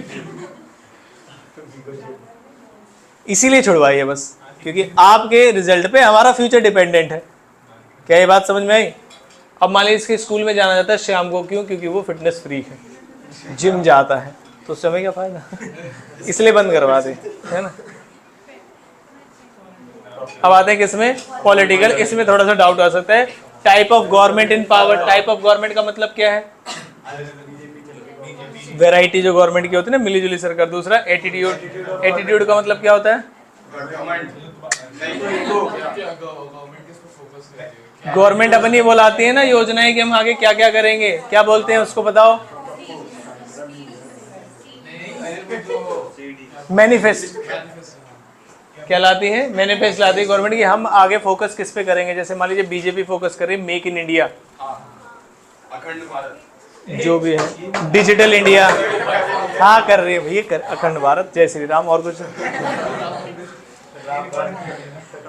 अब देखो ये वाली चीजें ऐसी जिसमें तुम डाउट कर सकते हो, जैसे कि फॉरेन पॉलिसी ऑफ गवर्नमेंट। हाँ मैं तो बिलीव करता ही हूँ, देखो मैंने लिखा हुआ है ना, मैंने यहाँ पे लिखा तो नहीं रावण बाण, है ना। वैल्यूज एंड आइडियोलॉजी, स्वच्छ भारत अभियान, स्किल इंडियन मूवमेंट, और ये सारे जो स्लोगन्स हैं, ये सारे जो प्रोग्राम्स हैं वो एक गवर्नमेंट पार्टी के दिए हुए हैं, इसलिए पॉलिटिकल में आए हैं। क्या ये बात समझ में आई? नेक्स्ट कौन सा है? लीगल। लीगल का मतलब जो कोर्ट, जो हमारे जो लॉज एंड रेगुलेशंस हम बनाते हैं। और लास्ट क्या है? मेरे ख्याल से टेक्नोलॉजी को पहचानने में कोई भी दिक्कत नहीं होनी चाहिए। क्या ये बात समझ आई? ठीक, ये डायमेंशन है। नहीं, इंपॉर्टेंस रह गए। इंपॉर्टेंस आ जाओ, बिजनेस एनवायरनमेंट बताओ। बिजनेस एनवायरनमेंट की इंपॉर्टेंस पढ़ाई गई है यहाँ पर, या बिजनेस एनवायरनमेंट को अंडरस्टैंड करने की इंपॉर्टेंस है? कि अगर कोई मैनेजर सही तरीके से बिजनेस एनवायरनमेंट और उसके इंपैक्ट को अंडरस्टैंड करे, समझे, तो क्या हो सकता है? तो पहले क्या होगा? अगर कोई बिजनेस एनवायरनमेंट को कंटिन्यूसली स्कैन कर रहा है तो एनवायरनमेंट से आने वाली तो परेशानी दूर दूर दूर दूर बेटा। कहाँ था मैं? सब सही है, कोई दिक्कत तो नहीं है? पानी वानी मंगवाए, चाय, कॉफ़ी, कॉफ़ी मंगवाए, मंगवाओ। किसके लिए मंगवानी बताओ, बताओ जल्दी बताओ। आपके लिए ले आओ, हटना। पॉइंट कौन सा है? Identification of opportunity. अगर एक मैनेजर बिजनेस एनवायरनमेंट को कंटिन्यूसली स्कैन करेगा, मॉनिटर करेगा, एंटिसिपेट करेगा कि क्या होने वाला है, तो जो आपके एनवायरनमेंट है वो आपको दो चीजें प्रोवाइड करता है, अपॉर्चुनिटी और थ्रेट। तो आप क्या आइडेंटिफाई करना पसंद करेंगे? पहले अपॉर्चुनिटी। दूसरा क्या है? अगर आप दूसरा क्या है? अपॉर्चुनिटी आप आइडेंटिफाई करोगे तो इससे फायदा क्या है? तो ये है फायदा, पनीर। पनीर होने का बेनिफिट मिलेगा। बताओ पनीर होने का बेनिफिट का क्या मतलब है? जैसे अभी मैं बोलूं कि अभी सुनो जरा ध्यान से, मैंने बोला छुट्टी, तो किसको आसानी होगी सबसे जल्दी निकलने में? जो लास्ट में बैठे, जो लास्ट में बैठे। क्या ये बात समझ में आई? ऐसे ही अगर आप बिजनेस एनवायरनमेंट को स्कैन करने की लिस्ट में सबसे नंबर 1 पर हैं तो आपको अपॉर्चुनिटी सबसे पहले दिखाई देगी। क्या ये बात समझ? मैंने कहा भंडारा है, बताओ वहां से आएगा भंडारा। कौन? जल्दी, इधर वाले बच्चे जल्दी पकड़ लेंगे, हो सकता है इधर तक आए ना। क्या ये बात समझ रहे हैं? सेकंड अपने स्ट्रेंथ्स वगैरह जानना एक अलग चीज होती है, लेकिन क्या आज की डेट में दुश्मन को पहचानना बहुत जरूरी है? कल को आपको विभीषण मिले, इससे अच्छा रावण मिल जाए। दोनों का मतलब समझ में आया? विभीषण मिलना ज्यादा सही है, रावण मिलना? बताओ रावण के पॉइंट ऑफ व्यू से। मतलब ऐसा मिलना, हाँ ऐसा रावण के पॉइंट ऑफ व्यू से उसका राम के सामने आना ज्यादा खतरनाक था या उसके पास विभीषण होना ज्यादा खतरनाक था? विभीषण होना ज्यादा खतरनाक था, तो मैंने रावण के पॉइंट ऑफ व्यू से बोला। क्या ये बात समझ में आई? तो आप क्या चाहते हैं, राम जैसे दुश्मन मिल जाए या विभीषण जैसे दुश्मन? भाई राम जैसे, क्योंकि हमें पता होगा कि वो थ्रेट है। क्या ये बात समझ में आई? जो पेरेंट्स आपको पाल रहे हैं उन्हें कुछ नहीं पता। ठीक है, चलो इसे कहते हैं आइडेंटिफिकेशन ऑफ थ्रेट्स। तो पढ़िए, correct knowledge of business environment helps an organisation to identify threats which may adversely affect it operation. तो हम पहले से बचाव करेंगे। थर्ड पॉइंट क्या है? पहले से पता होगा तो हम अपने रिसोर्सेज को उसी तरीके से चैनलाइज करेंगे। फोर्थ पॉइंट क्या है? Coping with rapid changes. Coping with rapid changes का मतलब क्या है कि एनवायरनमेंट में आपके फ्रीक्वेंट रेगुलर चेंजेस होते रहते हैं, तो अगर आप मैनेजमेंट करते रहेंगे इसका मतलब क्या है कि आप उसे कोप कर पाएंगे। Next point, assisting planning simple point है आपका, क्या कहते हैं कि आगे जाके क्या चेंजेस करने हैं उसे प्लानिंग में आप ला सकते हैं, बड़े सिंपल वाले पॉइंट्स और कुछ ज़्यादा। और ये रिफॉर्म्स तो आपके में आ रही हैं क्या? हाँ वो अलग पॉइंट है। नेक्स्ट आए हम, यहां से क्या शुरू होता है बताओ? क्या शुरू होता है? Functions of management. कितने फंक्शंस ऑफ मैनेजमेंट है? 5। कितने फंक्शंस ऑफ मैनेजमेंट? क्या कह रहे हैं? हाँ चैप्टर 4 में क्या स्टार्ट होता है? बताओ बताओ।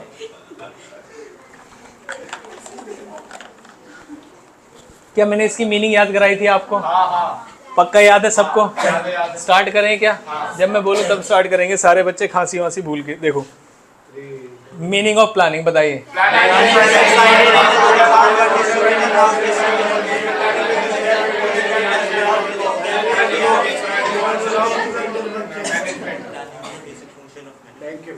कचरा खत्म, अब धुन में।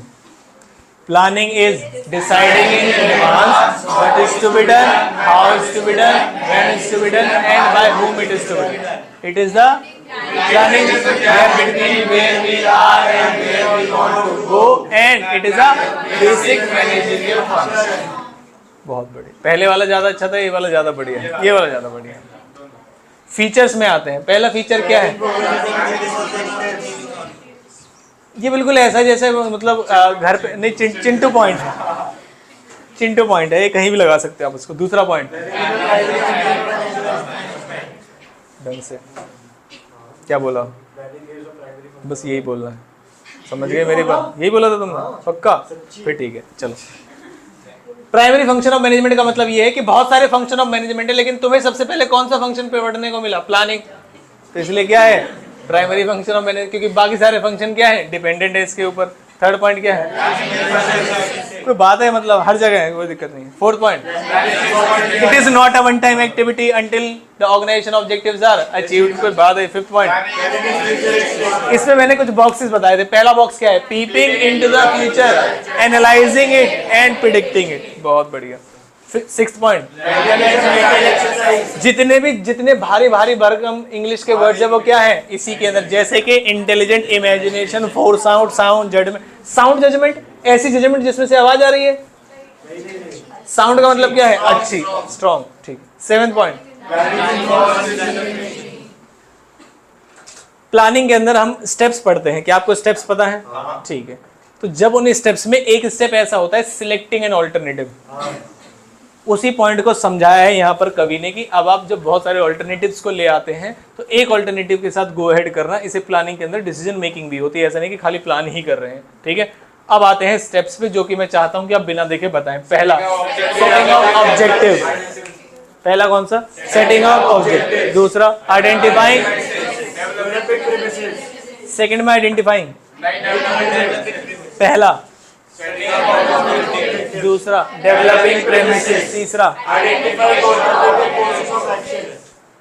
Fourth, fifth, sixth, seventh, eight. चलो बहुत बढ़िया। डेवलपिंग प्रेमिसेस का मतलब क्या होता है? assumptions about the likely shape of event in future। पहला क्या है? सेटिंग ऑफ ऑब्जेक्टिव, टारगेट बनाते हैं हम इसके अंदर, सेल्स बढ़ाने क्या करना है। थर्ड पॉइंट क्या है? ऑल्टरनेटिव कोर्स, और इसमें हम चाहते हैं कि ज्यादा से ज्यादा ऑल्टरनेटिव कोर्सेज को हम लाएं। और नेक्स्ट कौन सा है? Evaluating alternative. इवेल्युएटिंग का मतलब होता है positive, negative, pros and cons को सभी को मेजर करना है। फिफ्थ पॉइंट क्या है? सिलेक्टिंग। सारी टेक्निक्स वगैरह लगा के जो आपको अपने लिए बेस्ट लगता है, जो मैक्सिमम पॉजिटिव्स दे और मिनिमम नेगेटिव्स दे, ऐसे प्लान को आपको सिलेक्ट करना है। उसके बाद उसे इंप्लीमेंट करना है और फॉलो अप। नेक्स्ट क्या है? लिमिटेशन। पहला पॉइंट क्या है इसमें? अगर आप अच्छे से पहले प्लान करके रखोगे कि इसी प्लान के साथ जाना है, तो एनवायरनमेंट में होने वाले चेंजेस में आप प्लानिंग को बहुत ज़्यादा जल्दी चेंज नहीं कर सकते। सेकंड पॉइंट क्या है? जरूरी तो नहीं है कि जैसे आपने प्लान अभी किया है ऐसी likely shape of event in future होगी, या जो प्रेमिसेस आपने डेवलप किए जरूरी तो नहीं है वो ट्रू होंगे आगे जाके, तो वो चेंज भी हो सकता है, गड़बड़ भी हो सकती है। जैसे मान लीजिए कुछ बच्चे ने डिसाइड किया कि 1 जनवरी से पढ़ूंगा या पढ़ूंगी, और एक भी छोड़ो, उस दिन न्यू ईयर करेंगे, पार्टी करेंगे। 2 जनवरी से सीरियस वाली जो पढ़ाई होती है वो करेंगे। कई बार किसी बच्चे ने ऐसा सोचा हुआ है, लेकिन जनवरी में उसकी तबीयत खराब हो गई, फरवरी में क्या है, कुछ और गड़बड़ हो गई, तो क्या प्लान के अकॉर्डिंग ऐसा होगा कि हमेशा चलेगा? Answer is no. तो आज अभी से अगर आप छोटे छोटे चेंजेस करके अपने डेली हैबिट्स में थोड़ा थोड़ा पढ़ाई पे फोकस करोगे तो आपको कुछ बड़ा ड्रास्टिक चेंज करने की जरूरत नहीं है। क्या ये बात समझ में आती है? ठीक। थर्ड पॉइंट क्या है? प्लानिंग ये कहता है कि भाई साहब हमने जो बताया पहले एक बार, प्लानिंग की मीनिंग बड़ी सुंदर है। What is to be done, how it is to be done, when it is to be done and by whom it is, सब बता दिया ना, तो अब इसमें क्रिएटिविटी की कोई गुंजाइश नहीं है, ऐसा कहती है कौन? प्लानिंग, जो कि गलत बात है। फोर्थ पॉइंट, प्लानिंग जो है वो टॉप लेवल के लोग करते हैं, तो प्लानिंग के लिए एक्सपर्ट्स बुलाने पड़ेंगे, और एक्सपर्ट्स जो है क्या लेते हैं? पैसा, जो इसमें ज्यादा क्या कॉस्ट लग जाती है। और कई बार क्या होता है, लास्ट वाली लाइन को पढ़िए, ये बड़ी सुंदर लाइन है, लास्ट वाली लाइन।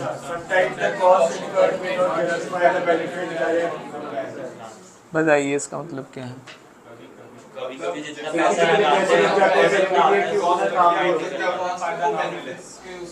जरूर नहीं है। जैसे मान लीजिए 9th मंथ एंड होने वाला है, आपके सिलेबस को शुरू हुए, लेकिन कुछ बच्चे कह रहे हैं हम अब भी प्लान ही कर रहे हैं कि कब सीरियस होंगे बोर्ड्स के लिए। तो जो समय लग गया है, जो रिसोर्सेज लग गए हैं प्लान करने में, वो हो सकता है वर्थ नहीं है किसके? बेनिफिट्स के।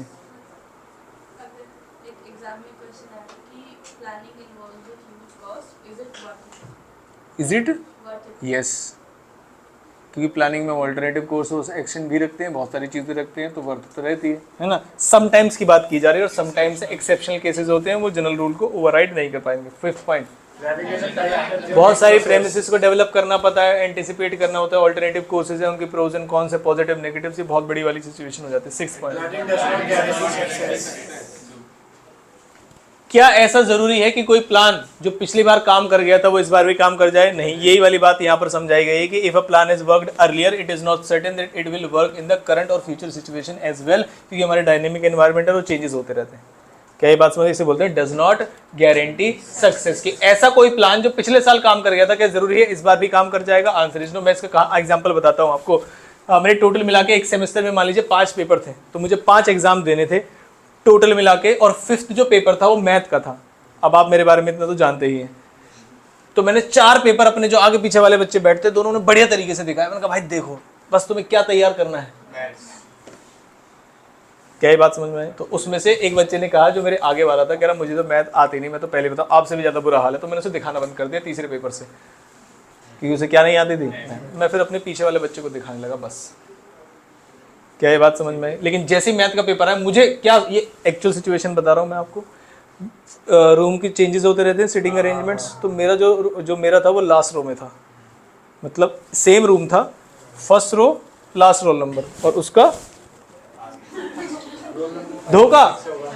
पूरे 4 पेपर, मतलब मेरे बराबर परसेंटेज आ गई होगी उसकी, ऐसा लगा लो। लेकिन जिस चीज के लिए किया, किसके लिए? मैथ। सिटिंग अरेंजमेंट जो है चेंज हो जाती है किसी पेपर में, क्योंकि कई बार बच्चों की बैक होती है, तो वहाँ ज़्यादा बच्चे होते हैं, कभी कम बच्चे होते हैं, तो सिटिंग अरेंजमेंट चेंज होते रहते हैं। एब्सेंट पे सिटिंग अरेंजमेंट चेंज नहीं होती, वो डेस्क खाली रहता है, वो आपको भी पता होगा, आपके एग्जाम में हो जाता है, तो बहुत बढ़िया बात है। क्या ये बात समझ में? लेकिन वो पहला ऐसा मौका था जब मुझे धोखा महसूस हुआ जीवन में, कि 4 पेपर में तो देखते, फिर बाद में कहा भाई मेरी क्या गलती है? मैंने कहा नहीं तेरी है, तुझे बोलना चाहिए था पीछे बैठा। 4 पेपर, टीचर को थोड़ी पता है कि तूने 4 पेपर देखे हैं मेरे में से, कुछ भी कर, पर्ची फेंक, कुछ भी कर, मुझे करवा भाई पेपर। चलो ये तो थी प्लानिंग की बात है।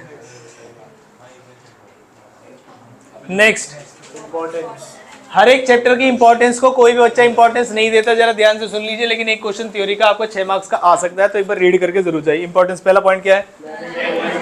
क्या आप इसके अंदर का डाटा लिख सकते हैं? कोई दिक्कत है क्या? नहीं। सेकंड पॉइंट, क्योंकि हम हर एक पॉसिबिलिटी को सेकंड स्टेप के अंदर डेवलप करते हैं, प्रेमिसेस को, तो थोड़ी बहुत अनसर्टेनिटी किसी लेवल पे हम कंप्लीटली एलिमिनेट तो नहीं कर सकते, लेकिन अनसर्टेनिटीज के बारे में अजम्पशन लगा के हम उसकी जो इम्पैक्ट है उसको रिड्यूस कर सकते हैं। थर्ड पॉइंट क्या है? क्योंकि हम पता चलता है what is to be done, how it is to be done and by whom it is to be done, तो ओवरलैपिंग खत्म हो जाती है यहाँ पर। फोर्थ पॉइंट, हर एक लेवल पे हम जाके बोलते हैं कि भाई तुम भी कुछ बताओ, तुम भी कुछ बताओ, फीडबैक लेके हम प्लानिंग करते हैं। फिफ्थ पॉइंट, क्योंकि इसके अंदर फीचर के अंदर एक पॉइंट था कि इट इन्वॉल्व्स डिसीजन मेकिंग, क्योंकि इसके अंदर हम क्या करते हैं? Selecting an alternative. क्या ये बात समझ में आई? सिक्स्थ पॉइंट, प्लानिंग क्या करते हैं? स्टैब्लिश स्टैंडर्ड करता है, किसके लिए? कंट्रोलिंग के लिए। ये हमने कंट्रोलिंग चैप्टर में ही पढ़ा था कि प्लानिंग के बिना कंट्रोलिंग कुछ नहीं है और कंट्रोलिंग के बिना प्लानिंग कुछ नहीं। क्या ये बात समझ आती है? ठीक। क्या कुछ और रह गया इस चैप्टर में? नहीं। तो हमने आधी पार्ट आज की क्लास का खत्म कर लिया है। टाइप्स ऑफ प्लान रह गया। अरे अरे अरे, कौन से पेज नंबर में था वो? तो मैंने इसमें, अच्छा है। टाइप्स ऑफ प्लान दिख रहे हैं आपको? इसमें से केस स्टडी आती है जनरली। तो दो तरीके प्लान होते हैं हमारे पास, सिंगल यूज प्लान और स्टैंडिंग प्लान। इसमें से आसान कौन से हैं? सिंगल यूज प्लान, प्रोग्राम और बजट। प्रोग्राम का मतलब होता है इन डिटेल्ड एनालिसिस, सब कुछ होता है इसके अंदर, टाइम, अमाउंट, मनी, कौन, क्या, कब। तो प्रोग्राम है एक कलेक्टिव। प्रोग्राम क्या है? कलेक्टिव। दूसरा क्या है? बजट। इट इज क्या है बताइए? न्यूमेरिक टर्म्स में एक्सपेक्टेड रिजल्ट्स को जब आप बना देते हैं उसे क्या बोलते हैं? बजट। अब आते हैं जिसमें प्रॉब्लम आएगी, कौन से? Standing plan. स्टैंडिंग प्लान में पहले आसान वालों को उठा लेते हैं। Objective, procedure, policy, method, strategy और रूल। इनमें से मुश्किल कौन सा है बताइए? कोई भी नहीं। लेकिन आपको प्रॉब्लम हमेशा आएगी स्ट्रेटजी में कि कंपनी की स्ट्रेटजी क्या है और कंपनी का मेथड क्या है। आपको बार बार इसी की केस स्टडी में डाउट आएगा। कभी अब केस स्टडीज को गो थ्रू करके जाओगे तो आपको समझ में आएगा। तो देखिए जरा ध्यान से, ऐसी कोई चीज जो मैंने कंपटीशन को बीट करने के लिए ली है, ऐसी कोई चीज जो मैंने कंपटीशन को बीट करने के लिए ली है, वो क्या होगी? स्ट्रेटजी, ना कि मेथड। ऐसी कोई चीज जो मैं पहली बार कर रहा हूं इंडिया के अंदर, वो भी मेरी क्या है? स्ट्रेटजी। वो भी क्या है? मेरी स्ट्रेटजी। क्या ये बात समझ में? किसी को देख के मैंने कोई काम किया, वो भी स्ट्रेटजी है। इसे क्या बोलते हैं? External strategy. और मैंने पहली बार काम किया, इसे क्या बोलते हैं? इंटरनल। तो जब भी किसी कंपटीशन को बीट करने की बारी आएगी या फिर इंडिया में पहली बार कोई काम करने की बारी आएगी तो उसे क्या बोलेंगे? स्ट्रेटजी। क्या ये बात समझ में आती? बाकी रूल वगैरह आपको पता ही है। हम आ गए जिसे छोड़ के कौन से चैप्टर पर? Chapter number 5। तुम क्या कर रहे हो? बैठे हो ना, तो तुम्हें क्यों रुकना 5 मिनट? हाँ रुक गए। मीनिंग पढ़ो, सुनो।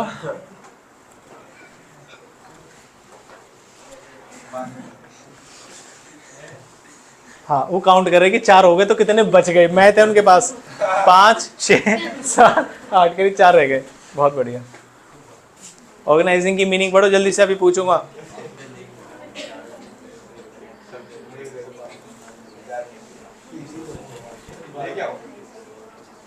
चुपचाप बैठ जाए कह रहा हूँ।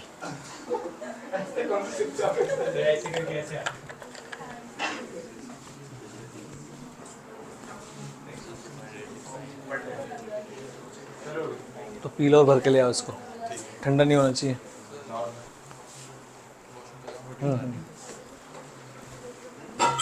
आराम से, चाय मत गिराओ।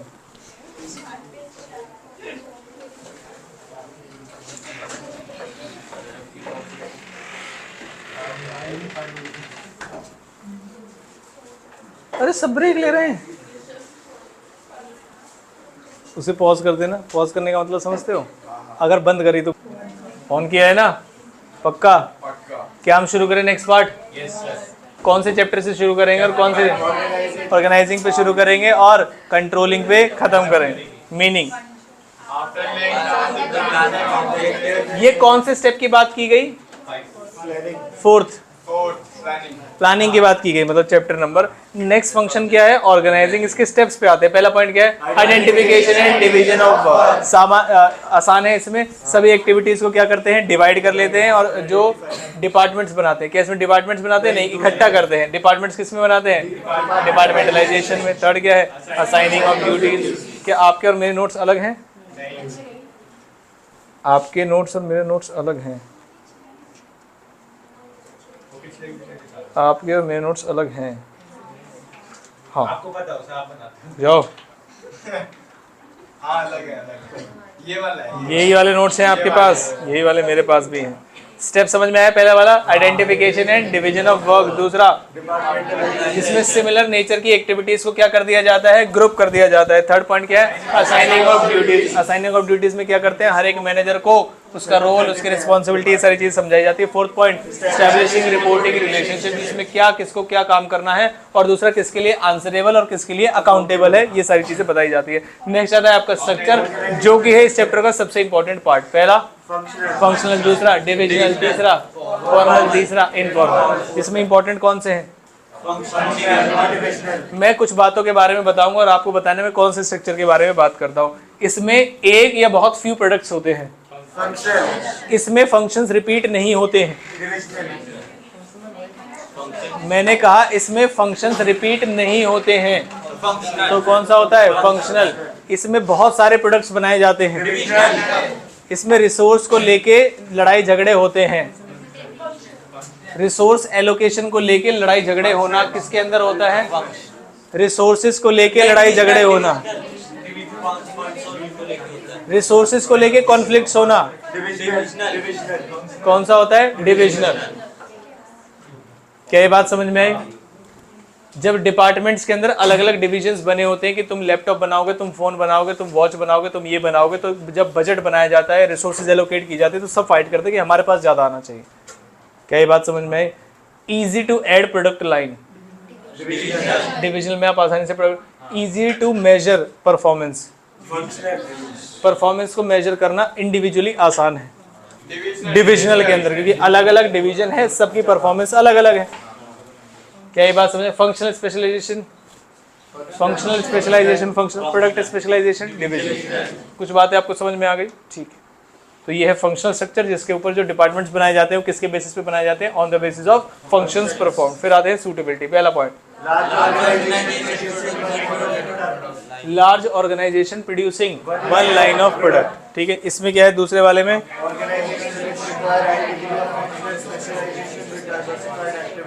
एडवांटेजेस, डिसएडवांटेज, ये सारी चीजें आप किससे समझ सकते हैं? मुझे बता सकते हो? डिफरेंस से। क्या मैंने डिफरेंस लिखवाया हुआ है? चेक करिए, डिफरेंस लिखवाया है मेरा नोट्स में दिया हुआ है, और बुक के अंदर नहीं लिखा, तो मैं बुक के अंदर भी दिखाता हूँ आपको।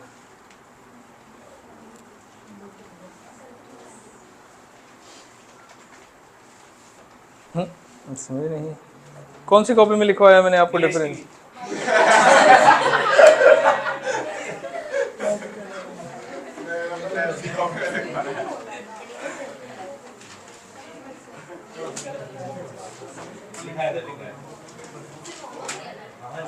होमवर्क दिया था, चलो इसलिए मैंने पूछ लिया फिर। ठीक है, फॉर्मल इनफॉर्मल के बारे में बुक में है।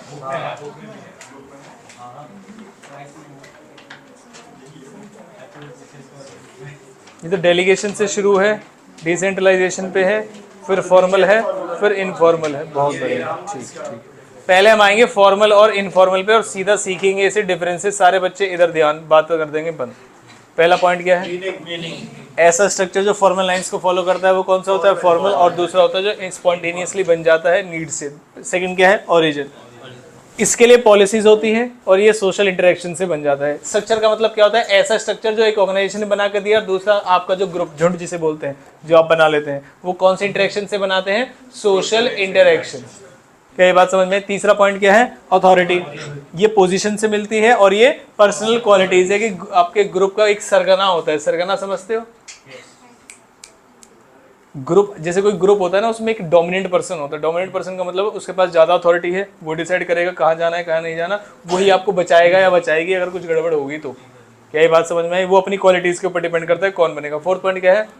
बिहेवियर। यहाँ पर बिहेवियर किससे डायरेक्ट किया जाता है? रूल से। और यहाँ पर बिहेवियर का कोई पैटर्न नहीं है। अगर इनफॉर्मली आप किसी, मान लीजिए बॉस है, वर्कर है, बॉस वगैरह वर्कर जो है, जो आपकी ऑर्गेनाइजेशन में पता चल जाएगा ये बॉस है, ये वर्कर है। लेकिन किसी ट्रिप पे जा रहे हैं वो लोग, घूमने जा रहे हैं, तो क्या फिर बॉस वर्कर वाली चीज रह जाएगी? बताइए फटाफट से। अगर मान लीजिए कहीं ट्रिप पे ले जाए, किसी को घूमने ले जाए कोई ऑफिस वाले, तो क्या कोई बॉस और वर्कर वाली कोई चीज रह जाएगी? Answer is no. नेचर किसका रिजिड है, किसका फ्लेक्सिबल है? जो ऑर्गेनाइजेशन वाले हैं वो रिजिड है और ये फ्लेक्सिबल है। लीडरशिप बताइए, मैनेजर्स के लीडर्स होते हैं फॉर्मल में, यस, और वहां पर लीडर्स कोई भी हो सकता है, अपनी क्वालिटीज के ऊपर बात करते हैं। 7th पॉइंट क्या है? Flow of communication. यहाँ पर हमेशा कैसा होगा? स्केलर चेन से, और वहां पर कोई भी डायरेक्शन नहीं है। 8th point interdependence. Informal dependent, informal निकल के आता है किससे? फॉर्मल से, और फॉर्मल डिपेंड होता है किस पे? इनफॉर्मल। जैसे कि जेन्युइन फीडबैक देना। क्या ये बात समझ में? जेन्युइन फीडबैक कैसे होगा बताओ? इनफॉर्मल से या फॉर्मल से? इनफॉर्मल से। 9th पॉइंट पढ़िए, फ्लो कैसे होगा? टॉप टू बॉटम यानी डाउनवर्ड होगा, और उधर कैसा होगा? Any direction. Last point reliable और स्टेबिलिटी। बताइए रिलायबल कौन है? क्योंकि इसका रिकॉर्ड रखा जा सकता है, इसलिए क्या है, रिलायबल। और जिसका रिकॉर्ड नहीं रखा जा सकता वो इनफॉर्मल, इसलिए वो रिलायबल भी नहीं है। जैसे मान लीजिए एक बच्चा है, उसने किसी टीचर के बारे में कुछ बोला, उसने कहा आज जो टीचर है वो छुट्टी पे है, क्योंकि टीचर के घर में कुछ है, मान लीजिए फंक्शन है, कोई भी एक्सवाइजेड चीज़ है। अगले दिन टीचर आई, किसी बच्चे ने पूछ लगी कि आपके घर पे फंक्शन था, पार्टी था, पार्टी दो, पार्टी दो। क्या ये बात समझ में आई? पता चला जो टीचर है उनकी रिश्तेदारी में किसी की डेथ हो गई थी, 13वां दिन था, लड्डू बने थे।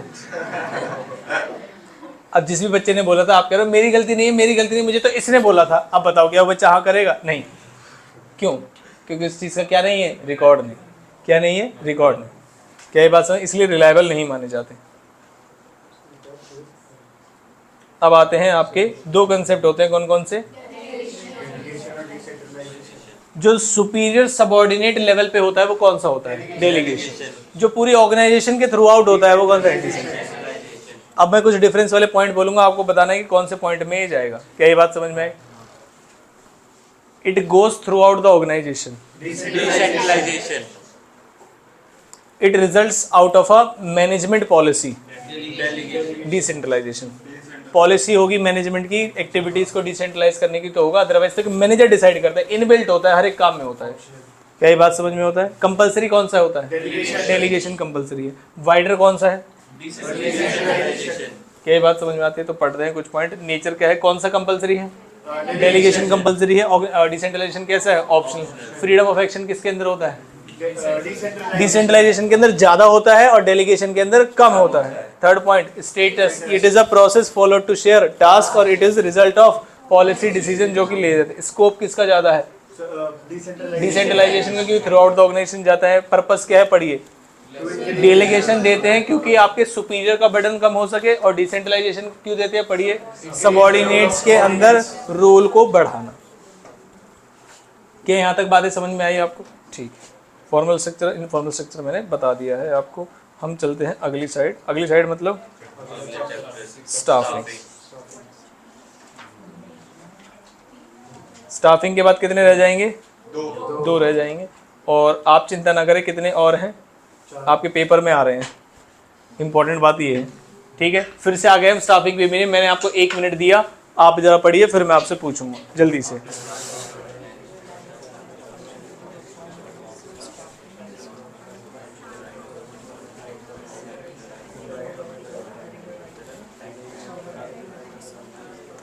पढ़ने के लिए दिया है।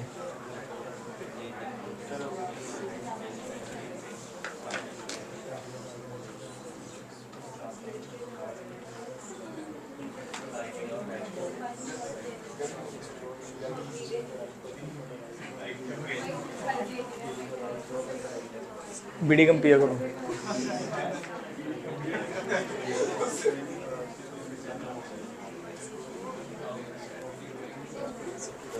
क्या मैं पूछ लूं?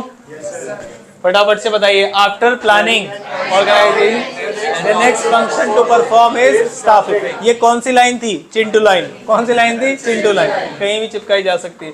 अब आती है main line. Staffing involves finding the right person for the right job with the right time. कचरा कर दिया नालायकों ने। फिर से पढ़िए, पहले पढ़ लीजिए फिर पूछूंगा। अपने आप मन में, फिर पूछूंगा बाद में।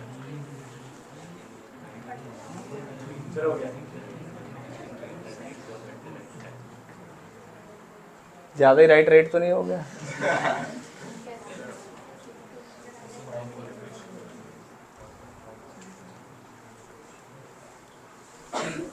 बताइए। Finding the right person, right job, at the right time.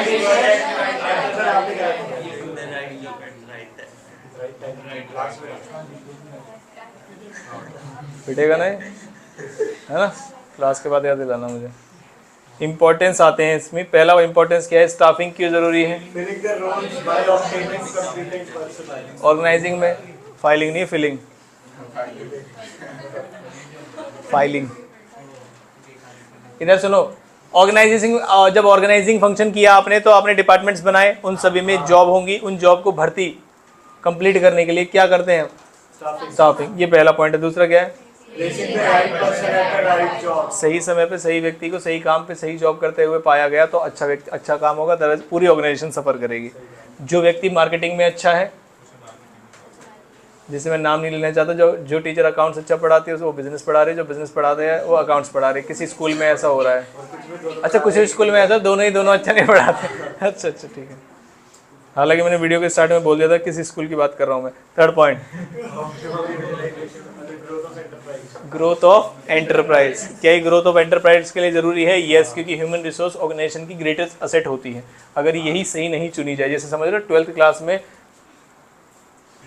अगर ये राइट रिसोर्सेज नहीं है, ह्यूमन रिसोर्स, तो क्या ये बात समझ में है? बेस कहाँ से आता है? 11। बेस कहाँ से आता है? 11। उसके बाद क्या आता है? 12। क्या ये बात समझ में आई? तो आपके ऊपर बहुत कुछ डिपेंडेंट है, इस रिस्पॉन्सिबिलिटी के साथ आपको पढ़ना चाहिए, है ना। फोर्थ पॉइंट, आपकी मशीनरी ढंग से तब यूज होगी जब उसे यूज करने वाला पप्पू सही आएगा। क्या ये बात समझ में आई? अब मान लीजिए 2 करोड़ की मशीन है, लेकिन जो उसे काम करने वाला व्यक्ति है वो कामचोर है, तो क्या सही यूटिलाइजेशन होगा? नहीं। ऑर्गेनाइजेशन की रिसोर्सेज को बेस्ट तरीके से इस्तेमाल करने के लिए आपको पहले ऑर्गेनाइजेशन के अंदर बेस्ट ह्यूमन रिसोर्स लानी पड़ेगी। क्या ये बात समझ में आई या नहीं? पक्का? ठीक। इसके बाद 5th पॉइंट, अगर एक ऐसा एम्प्लॉय है जिसे जो काम पसंद है उसे वही काम मिल जाए तो क्या उसका मोरल और मोटिवेशन अप हो जाएगा? Answer is yes, rather than ऐसी जॉब जो उसे पसंद ना हो।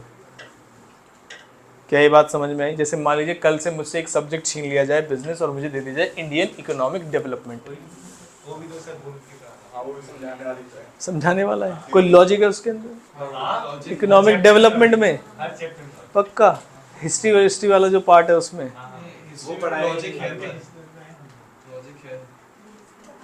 मेरे लिए मुश्किल एज कंपेयर टू दिस। ये पॉइंट, यही तो पॉइंट है इंडिविजुअल डिफरेंसेस वाला। प्रोसेस है स्टाफिंग का, सबसे पहले एस्टिमेटिंग मैन पावर रिक्वायरमेंट, दूसरा रिक्रूटमेंट, तीसरा सिलेक्शन, चौथा प्लेसमेंट एंड ओरिएंटेशन, पांचवा ट्रेनिंग एंड डेवलपमेंट, छठा परफॉर्मेंस अप्रेजल, सातवां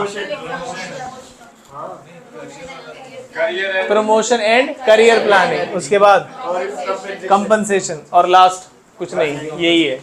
ठीक है, तो पहला कौन सा है? एस्टिमेटिंग मैन पावर रिक्वायरमेंट, जिसमें से एक एग्जांपल आता है वर्क लोड एनालिसिस और वर्क फोर्स। लोड का मतलब होता है रिक्वायरमेंट, लोड वर्ड का क्या मतलब होता है? रिक्वायरमेंट। क्या ये बात समझ में आई? तो कितने नंबर ऑफ वर्कर्स की रिक्वायरमेंट है इस काम के लिए, इसे क्या बोलते हैं? Work load analysis. Work force analysis, force का मतलब जो हमारे पास ऑलरेडी है, तो आप एनालाइज करिए एग्जिस्टिंग वर्कफोर्स कितनी है और कितने केपेबल है, उसे बोलते हैं क्या? एक वर्क फोर्स एनालिसिस। क्या ये बात समझ में? उसके बाद सेकंड कौन सा है? कंपैरिजन, देखेंगे एक्सेस की जरूरत है क्या है, और ये इसके अंदर मैंने पॉइंट लिखा हुआ है, एक्शन क्या है। सेकंड पॉइंट, इसके अंदर हम कोशिश करते हैं कम से कम लोग आए। क्या मैं सही कह रहा हूँ? नहीं। क्या कोशिश करते हैं? ज्यादा से ज्यादा। थर्ड पॉइंट क्या होता है? ये पॉजिटिव प्रोसेस है, नेगेटिव प्रोसेस है। फोर्थ पॉइंट, प्लेसमेंट का मतलब होता है जॉब, और ओरिएंटेशन का मतलब पूरी ऑर्गेनाइजेशन का इंट्रोडक्शन। ठीक है, उसके इसके लिए एक ट्रेनिंग भी होनी है, कौन सी? इंडक्शन ट्रेनिंग, है ना। Fifth point, training and development में क्या करते हैं? क्या ट्रेनिंग और डेवलपमेंट अलग अलग हैं? यस। ट्रेनिंग आपकी स्पेसिफिक स्किल सेट को इंप्रूव करती है और डेवलपमेंट ऑल अराउंड डेवलपमेंट करती है। ठीक है, स्मॉल ऑर्गेनाइजेशन के लिए अंदर आपके पास 3 स्टेप्स ज्यादा होते हैं, जैसे कि performance appraisal, promotion and career planning. और अब आपका सवाल ये होगा कि हमारे पेपर में है तो हमें कितने लिखने हैं, तो कितने लिखने चाहिए? पूरे। क्या ये बात समझ में आई? ठीक है, उसके बाद आते हैं कंपोनेंट्स। कितने कंपोनेंट्स हैं? 3। पहला, दूसरा, तीसरा ट्रेनिंग। हम आते हैं रिक्रूटमेंट में। It refers to the process of searching for prospective employees, stimulating them to apply for the job. Sources हैं इसके मेरे पास कितने? 2। पहला इंटरनल, दूसरा एक्सटर्नल। इंटरनल के अंदर कितने हैं? 2। ट्रांसफर और प्रमोशन, हालांकि एक और होता है ले ऑफ, लेकिन वो आपके सिलेबस का पार्ट नहीं है। तो ट्रांसफर का मतलब क्या होता है? एक जगह से दूसरी जगह पर शिफ्ट करना, जहां पर उसकी पे नहीं बढ़ रही है, रिस्पॉन्सिबिलिटीज भी नहीं बढ़ रही हैं। उसके बाद नेक्स्ट क्या है? प्रमोशन, एक लेवल अप कर देना, उसका पे, रिस्पॉन्सिबिलिटी, जॉब की जो इंपॉर्टेंस है वो सब बढ़ जाती है। फिर आते हैं किस पे?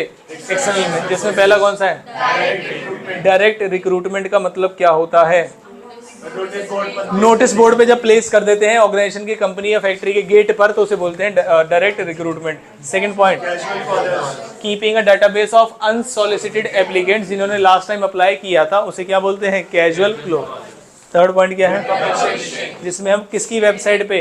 इंटरनेट पे और कंपनी की वेबसाइट पे हम दे देते हैं। फोर्थ पॉइंट, इन्हें हेड हंटर्स भी बोलते हैं। हेड हंटर्स का मतलब होता है जब भी ऑर्गेनाइजेशन के अंदर टॉप लेवल के लोगों की या कुछ प्रोफेशनल लोगों की जरूरत होगी तो तुम लेबर कॉन्ट्रैक्टर्स के पास नहीं जाओगे, क्योंकि वो लोग लेबर नहीं है। इसलिए जो मैनेजमेंट कंसल्टेंट है टॉप लेवल के लोगों के पास इन टच रहती है, और इन टच रहने के साथ साथ ये क्या करती है? उनको डाटाबेस प्रोवाइड करते हैं, मतलब टॉप प्रोफेशनल्स का डाटा इनके पास, और कंपनी में जैसे नीड अराइज होगी तुरंत उनको फॉरवर्ड कर देते हैं। क्योंकि लेबर 2 दिन ना आए काम चल जाएगा, लेकिन अगर किसी कंपनी में टॉप लेवल पोजीशन 1 महीने तक नहीं आई तो क्या प्रॉब्लम आ जाएगी? यस। क्या ये बात समझ में आई? एक लेबर अगर पूरे महीने ना आए तो काम चल जाएगा, दूसरे लेबर उसका काम कर लेंगे थोड़ा थोड़ा एक्स्ट्रा करके। लेकिन अगर कोई सीईओ है कंपनी का या मैनेजर है, वही ना आए तो क्या प्रॉब्लम हो सकती है? यस। तो जितना ज्यादा लेवल होगा उतना उसकी ड्यूरेशन ऑफ फिलिंग वैकेंसी कम होनी चाहिए, इसलिए नहीं बनाया गया। कौन से? Management consultant. उसके बाद नेक्स्ट कौन सा है? इसके अंदर क्या होता है बताओ?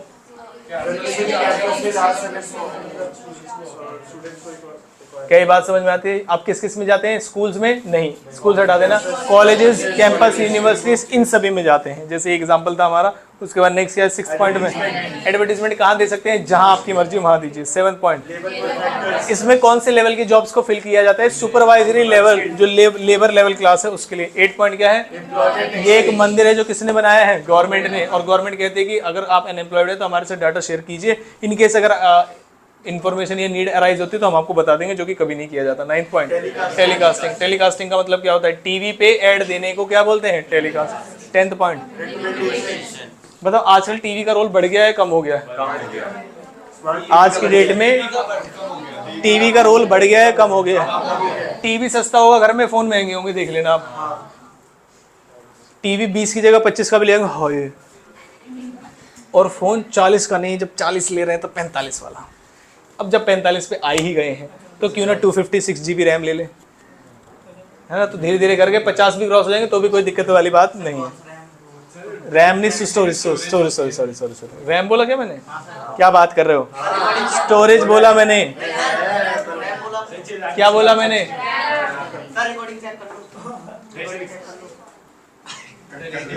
मैंने स्टोरेज बोला। एक ऐसा फोन है, पानी की बोतल यहीं रहेगी, पहले तुम बात सुनो। एक ऐसा फोन है जिसकी रैम 256 GB है, होगा कहीं नहीं। हम आते हैं इंटरनल। हाँ, इधर ये मैंने अभी इंटरनल सोर्स पढ़े थे, एक्सटर्नल सोर्स, एक्सटर्नल। अब आते हैं इनके मेरिट्स और डीमेरिट्स पे। जो मेरिट इंटरनल का है वो डीमेरिट किसका होगा? एक्सटर्नल का। और जो डीमेरिट है इंटरनल का वो मेरिट किसका होगा? एक्सटर्नल। अब अगर अंदरूनी तरीके से आप एम्प्लॉय की भर्ती करते हैं तो क्या फायदा है इसका? पहला, इकोनॉमिक का मतलब क्या होता है? सस्ता, कहीं भी जाने की जरूरत नहीं। मुझे पता है कि किसको अपग्रेड करना है। जैसे मान लीजिए अब मुझे 11th लेवल पे पहले मुझे कोई बिजनेस स्टडी का टीचर चाहिए, जो मैं चाहता हूँ मेरा कोई 12th का बच्चा ही हो इस साल का। तो मुझे क्लियर कट है कि किसको बनाना है ये तो नहीं पता, लेकिन किनको नहीं बनाना है ये कुछ लोगों का मुझे क्लियर कट पता है कि ये तो बिल्कुल नहीं हो सकते। क्या ये बात समझ में आई? सेकंड, अगर मैंने आपको बता दें कि ये ऑफर आप सभी के लिए एप्लीकेबल है, और नेक्स्ट बैच के लिए 11th क्लास में ट्यूटर ढूंढ रहे हैं जिसकी ड्यूरेशन एक घंटे ही होगी और अच्छा खासा पे उसको मिल जाएगा। तो उसके अलावा दुनिया में कुछ भी काम कर रहे हैं, अपनी पढ़ाई कर रहे हैं, कुछ भी कर रहे हैं, 1 घंटा यहाँ पे दीजिए और आपको अच्छा खासा। सोचो मुझे 300 रुपये मिल रहे हैं दिन के, तो तुम सोचो अपनी। ये बात समझ में? Third point, no need for induction training का क्या मतलब है? जरा जल्दी से बताइए। क्योंकि ऑलरेडी पता है कहाँ चिप्स, कहाँ कुरकुरे, कहाँ ये, कहाँ वो, सब पता है, कोई दिक्कत वाली बात नहीं है। 4th पॉइंट, लेबर टर्नओवर तब बढ़ता है जब आप बाहर से लोगों को लाके नई नई पोजीशंस पे बिठा देते हैं, वो लोग उनसे ज्यादा कोऑपरेट नहीं कर पाते। लेकिन इंटरनली कोई व्यक्ति जाता है तो वो कहते हैं चलो कहीं से भी नहीं, हमारे यहीं से गए ना, कोई दिक्कत नहीं। पॉजिटिव सेंस में उन्होंने इस चीज को लिया है। 5th पॉइंट, जो अच्छा परफॉर्म करेगा उसी को तो लाएंगे। अब मान लीजिए किसी बच्चे ने कहा कि सर मेरे 100 में से 45 है बिजनेस स्टडीज में, लेकिन मुझे पढ़ाना बहुत अच्छा लगता है बिजनेस स्टडीज, और सब्जेक्ट तो मेरा फेवरेट है, 2 कान पे लगेंगे उसके।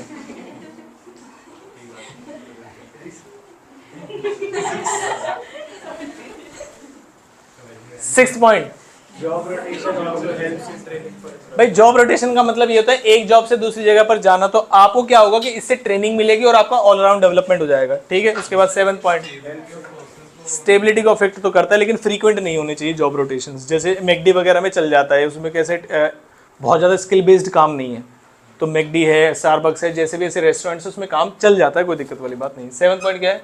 helps in transferring the circular department to shortage. Surplus का मतलब क्या होता है? ज़्यादा। शॉर्टेज का मतलब कम, कोई भी दिक्कत नहीं। अब आते हैं इसकी बुराई पे। बुराई मतलब ये डीमेरिट्स है। No induction of fresh talent, इसका मतलब एक्सटर्नल का बेनिफिट बताइए। Induction of fresh talent. Second, employee become lethargic knowing the time bound promotion. No time bound promotion से तो इस एम्प्लॉय का कोई लेना देना नहीं है। Third point, Not available to new organization. कौन सी चीज?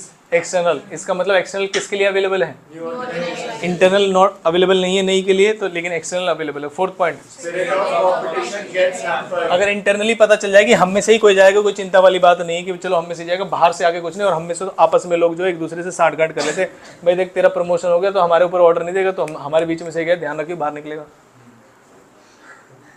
क्या ये बात समझ में आई?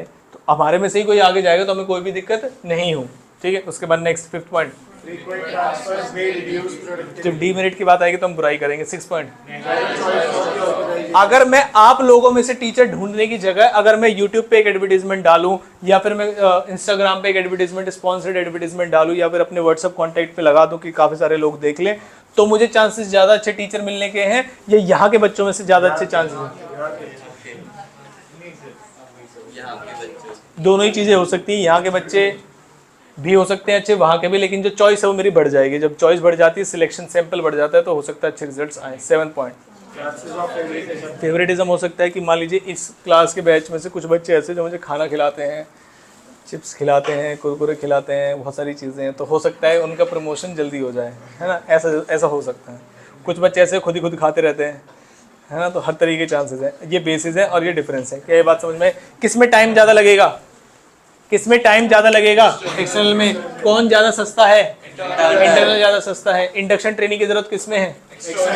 किस में moral of the employees high रहेगा? एग्जिस्टिंग का, इंटरनल में, इसमें नहीं। बाहर से कोई भी व्यक्ति आएगा तो आपको बुरा लगेगा। क्या ये बात समझ में आई? ठीक। नेक्स्ट कौन सा आ गया? सिलेक्शन। ये थोड़ा सा कॉम्प्लेक्स है लेकिन इसके टेस्ट बड़े आसान है। प्रोसेस ऑफ सिलेक्शन है। पहला कौन सा है? जिसके अंदर आप क्या करते हैं? जो भी एलिमिनेट करते हैं जो अनक्वालिफाइड या नॉन सूटेबल एप्लीकेंट्स की एप्लीकेशंस होती हैं। उसके बाद सेकंड क्या है? इस टेस्ट को मैंने आपको अच्छे से समझाया था। कॉमन टेस्ट कौन कौन से? पहला कौन सा है? क्या चेक करता है ये? आई की and ability to take decisions and judgement. ये आपके एमसीक्यूज में आ सकता है कि बताओ ऐसा कौन सा टेस्ट है जो आपकी ability to take decisions check करता है, तो वो क्या होता है? IQ। बी पॉइंट क्या है? एप्टीट्यूड का मतलब आपका एटीट्यूड क्या है काम करने को लेके, क्या आप नई स्किल्स को लेके डेवलप करने के लिए इच्छुक हो, ईगर हो या नहीं, ये चेक करता है। सी पॉइंट क्या है? पर्सनैलिटी में क्या होता है? और पर्सन की क्या emotion, reaction, maturity, value system, these test provide क्या? Overall personality. डी पॉइंट क्या है? ट्रेड का मतलब क्या है? यहाँ पर एग्जिस्टिंग स्किल सेट पे जो आपको देखेंगे और ये कौन सी स्किल्स आपके पास है और क्या आप बता रहे हैं। ठीक है। ई पॉइंट क्या है?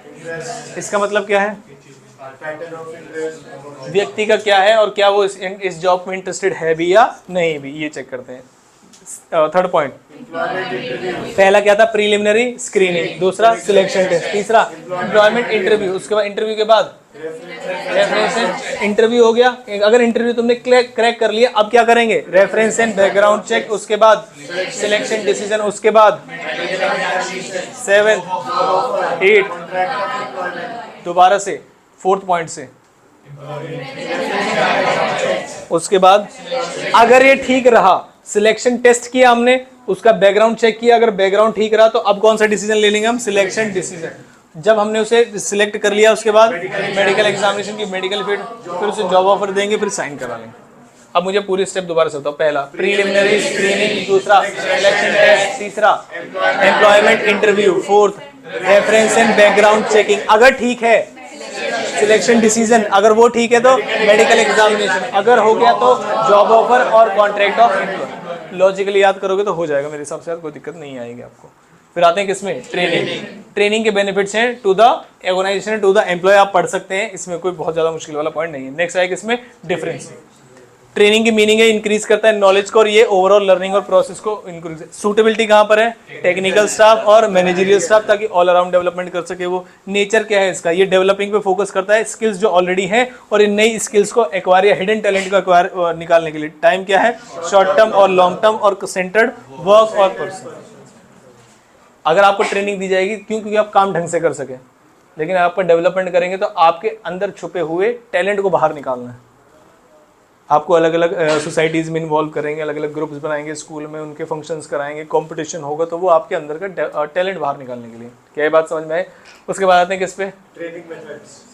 एक है ऑन द जॉब और एक है of the job. Of the job में बस एक ही इंपॉर्टेंट है, बताओ, वेस्टिब्यूल। और ऑन द जॉब में सारे। पहले कौन सा है? ऑन द जॉब में कौन सा है? अप्रेंटिसशिप। अप्रेंटिसशिप किस में आता है? नौसिखिया, जिसके अंदर स्किल्ड बेस्ड काम होता है। कैसा काम? स्किल्ड बेस्ड काम होता है, जिसमें जो वर्कर है वो मास्टर वर्कर के अंडर रहकर काम सीखता है। क्या कीवर्ड्स बता रखे हैं मैंने? सेकंड कौन सा है? कोचिंग में क्या होता है बताओ? पर्सनली। अरे नालायक, कोचिंग का मतलब ये है कि अगर कोई व्यक्ति इंडिविजुअली बहुत ज्यादा वीक है तो उसकी पर्सनल ट्रेनिंग कराई जाएगी, उसके लिए इंडिविजुअल कोच हायर किया जाएगा। क्या ये बात समझ में? C point, internship training. ये क्या होता है? किसी कोर्स का पार्ट होता है। किसका पार्ट? कोर्स और करिकुलम का पार्ट होता है, कंपलसरी होता है करना, और जनरली ड्यूरेशन 2 से 3 साल की होती है। उसके बाद फोर्थ पॉइंट, जॉब रोटेशन। क्या एक ट्रेनिंग का तरीका है? यस, ताकि आप पूरे ऑर्गेनाइजेशन के डायनेमिक्स को पता कर सकें। फिफ्थ पॉइंट क्या है? इंडक्शन या ओरिएंटेड। इसका मतलब इसका given to new employ.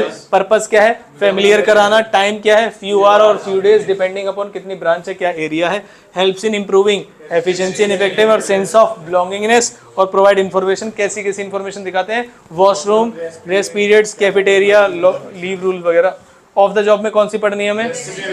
Vestibule में क्या होता है बताइए? Sophisticated machinery. सबसे कीवर्ड क्या है? Sophisticated machinery. मशीनरी ऐसी होगी आपकी जो बहुत ज्यादा इंपॉर्टेंट होगी और जिस पर काम करने से नुकसान हो सकता है, तो एक्चुअल वर्क प्लेस से अलग ले जाके आपको ट्रेनिंग कराई जाती है। क्या ये बात समझ में आई? ठीक, बाकी आप एक बार देख लेना। ये हो गया इंपॉर्टेंट भी नहीं, इसलिए तो मैंने बोला था। और कुछ छूट गया क्या? स्टाफिंग में सब बता दिया। स्टाफिंग भी खत्म। अब हमारे कितने चैप्टर रह गए? 2। और कंट्रोलिंग बहुत छोटा है, ये आपको पता होगा। डायरेक्टिंग बहुत इंटरेस्टिंग है, ये भी आपको पता होगा। अब आते हैं डायरेक्टिंग में। क्या हम 6 बजे से पहले खत्म कर लेंगे? क्या आपको लगता है?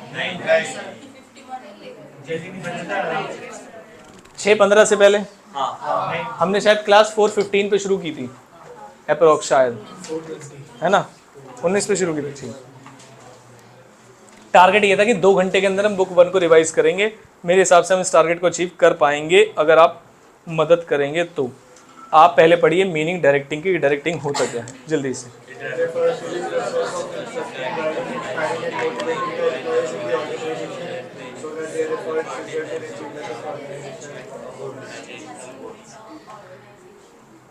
हालांकि इसकी जरूरत नहीं थी, फीचर्स पे आते हैं।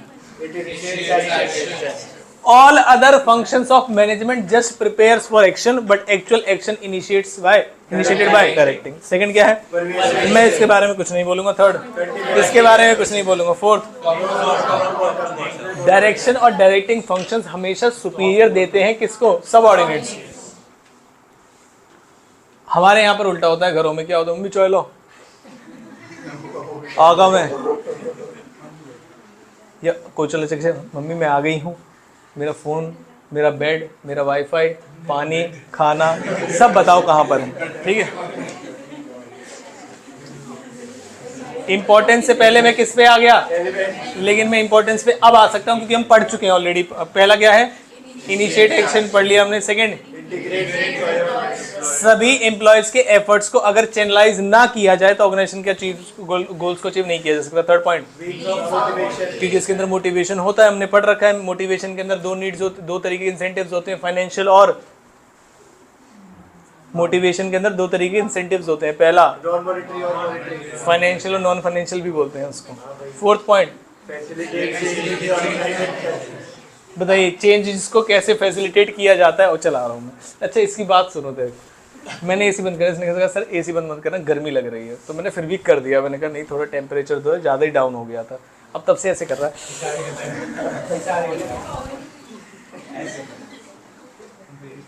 खुजली वाले करते हैं ऐसे। चलो वापस आते हैं। 5th point, It brings stability and balance in country. उससे पहले 4th पॉइंट क्या था ये बताओ जरा जल्दी से। 4th पॉइंट क्या था? Facilitate change in the organization. इसका मतलब क्या है कि आपका जो अच्छा लीडर होगा, देखो इससे जो पहले वाला पॉइंट है वो मोटिवेशन से रिलेटेड है, ये किससे रिलेटेड है? लीडरशिप से। अच्छे तरीके से काउंसिल करेंगे, आपको लीड करेंगे ताकि आप देख सके कि कोई चेंज है तो वो आपके हित में है, कोई दिक्कत वाली बात नहीं है। 5th पॉइंट क्या ये बात समझ में? बैलेंस बना रहेगा ताकि ज्यादा लोग जो लेबर टर्नओवर है वो फोकस बढ़ेगा या कम होगा? कम होगा। तो ये फोकस रहेगा कि लेबर टर्नओवर कम हो सके। एलिमेंट्स ऑफ डायरेक्टिव, कितने एलिमेंट्स होते हैं? 4। पहला, मैं पहले किस पे आऊं? मोटिवेशन के बारे में आप पढ़िए, ये मैं पूछूंगा पक्का। It is the process of, सुनिए इनके मीनिंग इसलिए जरूरी है क्योंकि आपसे क्वेश्चन में पूछा जाता है identify the element of directing and state. तो अगर आपने एलिमेंट गलत आइडेंटिफाई कर लिया तो परेशानी आ सकती है, तो आपको इनकी मीनिंग जरूर पूछने, मीनिंग से ही वर्ड निकालते हैं। अगर ऐसा एलिमेंट है जो स्टिमुलेट कर रहा है पीपल को to act to their best ability, तो ये क्या है? Motivation. Next, it helps in increasing enthusiasm among employees. 3rd point, it helps in arising needs and desire in the people to work to their best ability. Motivation का मतलब ही क्या होता है कि आपके अंदर नीड अराइज कर दे वो कि हाँ आपको अपना बेस्ट देना है। अगर आपको कोई कर पाए तो वही मोटिवेटर है असली, हालांकि ऐसा कोई कर नहीं पाएगा। फीचर्स, मोटिवेशन जो है वो एक्सटर्नल फोर्स है या इंटरनल फोर्स है? इंटरनल। क्या आपके ऊपर एक्सटर्नली थोपी जा सकती है, वो फोर्स की जा सकती है? नो। क्या ये बात समझ? तो अंदर से ही जब आपको लगेगा कि नहीं आपको पढ़ना है, ये काम करना कितना ज्यादा जरूरी है, तो मोटिवेशन ऑटोमेटिकली आ जाएगी। नेक्स्ट पॉइंट क्या है? अगर एक मोटिवेटेड व्यक्ति है तो क्या जो उसका बिहेवियर है वो गोल डायरेक्टेड होगा या नहीं होगा? होगा। 3rd पॉइंट, पॉजिटिव्स के कुछ एग्जांपल है, जैसे प्रमोशन करके आप मोटिवेशन दे सकते हो, इंक्रीमेंट, बोनस और रिकॉग्निशन। नेगेटिव क्या है? मार पिटाई, थ्रेट, डिमोशन कर देना, निकाल देना, ये सारी चीजें। 4th पॉइंट क्या है? Complex process. कॉम्प्लेक्स प्रोसेस क्यों है ये समझाओ मुझे जरा फटाफट से। मोटिवेशन कॉम्प्लेक्स प्रोसेस क्यों है? 2 कारण है इसके। पहला, क्योंकि जो लोग हैं हमारे यहाँ पर उन सभी के इंडिविजुअल डिफरेंसेस है, उन्हें फाइंड आउट करना बहुत मुश्किल है। और दूसरा, अगर फाइंड आउट कर भी लोगे तो टाइम टू टाइम क्या हो जाती है? चेंज। 5th पॉइंट, मैं इसके बारे में कुछ नहीं बोलूंगा। रोल ऑफ मोटिवेशन आप पढ़ लेंगे। मैस्लो की नीड हायरार्की थ्योरी है जो कि कितने कैटेगरी में डिवाइड की गई है? 5। पहला, basic and security need. Basic and security नहीं, बेसिक भी बोलते हैं, फिजियोलॉजिकल भी बोलते हैं। दूसरी, सेफ्टी एंड सिक्योरिटी नीड्स। तीसरा, सोशल नीड्स। चौथा, 5वां, बेसिक नीड के कुछ एग्जांपल है जैसे कि फूड, क्लोथिंग, शेल्टर। ये किससे पूरे किए जा सकते हैं? Monetary needs. 2nd point, safety and security need. ये किससे पूरे किए जा सकते हैं? हार्म क्या है सेफ्टी और सिक्योरिटी का? देखिए, फिजिकल हार्म और इमोशनल हार्म, जैसे कि इलनेस, एक्सीडेंट और फायर। ये कैसा हार्म है? Physical harm. इमोशनल हार्म क्या है? फ्यूचर फिजियोलॉजिकल नीड्स, कल को क्या होगा, ये इमोशनल हार्म है, मतलब अभी व्यक्ति इसकी टेंशन में है। क्या ये बात समझ में आई? नेक्स्ट, फॉर एग्जांपल, जैसे कैसे पूरा कर सकते हो आप इसको? जॉब सिक्योरिटी देके, स्टेबल इनकम देके और पेंशन प्लान समझा के, ताकि कल की चिंता ना रहे। क्या ये बात समझ में आई? उसके बाद नेक्स्ट, कैसी नीड्स हैं? जैसे कि लव, अफेक्शन और कंपेनियनशिप। आपके यहाँ पर आपको थ्रेटन ना किया जाए, आपको अलग थलग ना किया जाए, आप ऑर्गेनाइजेशन का पार्ट फील करें।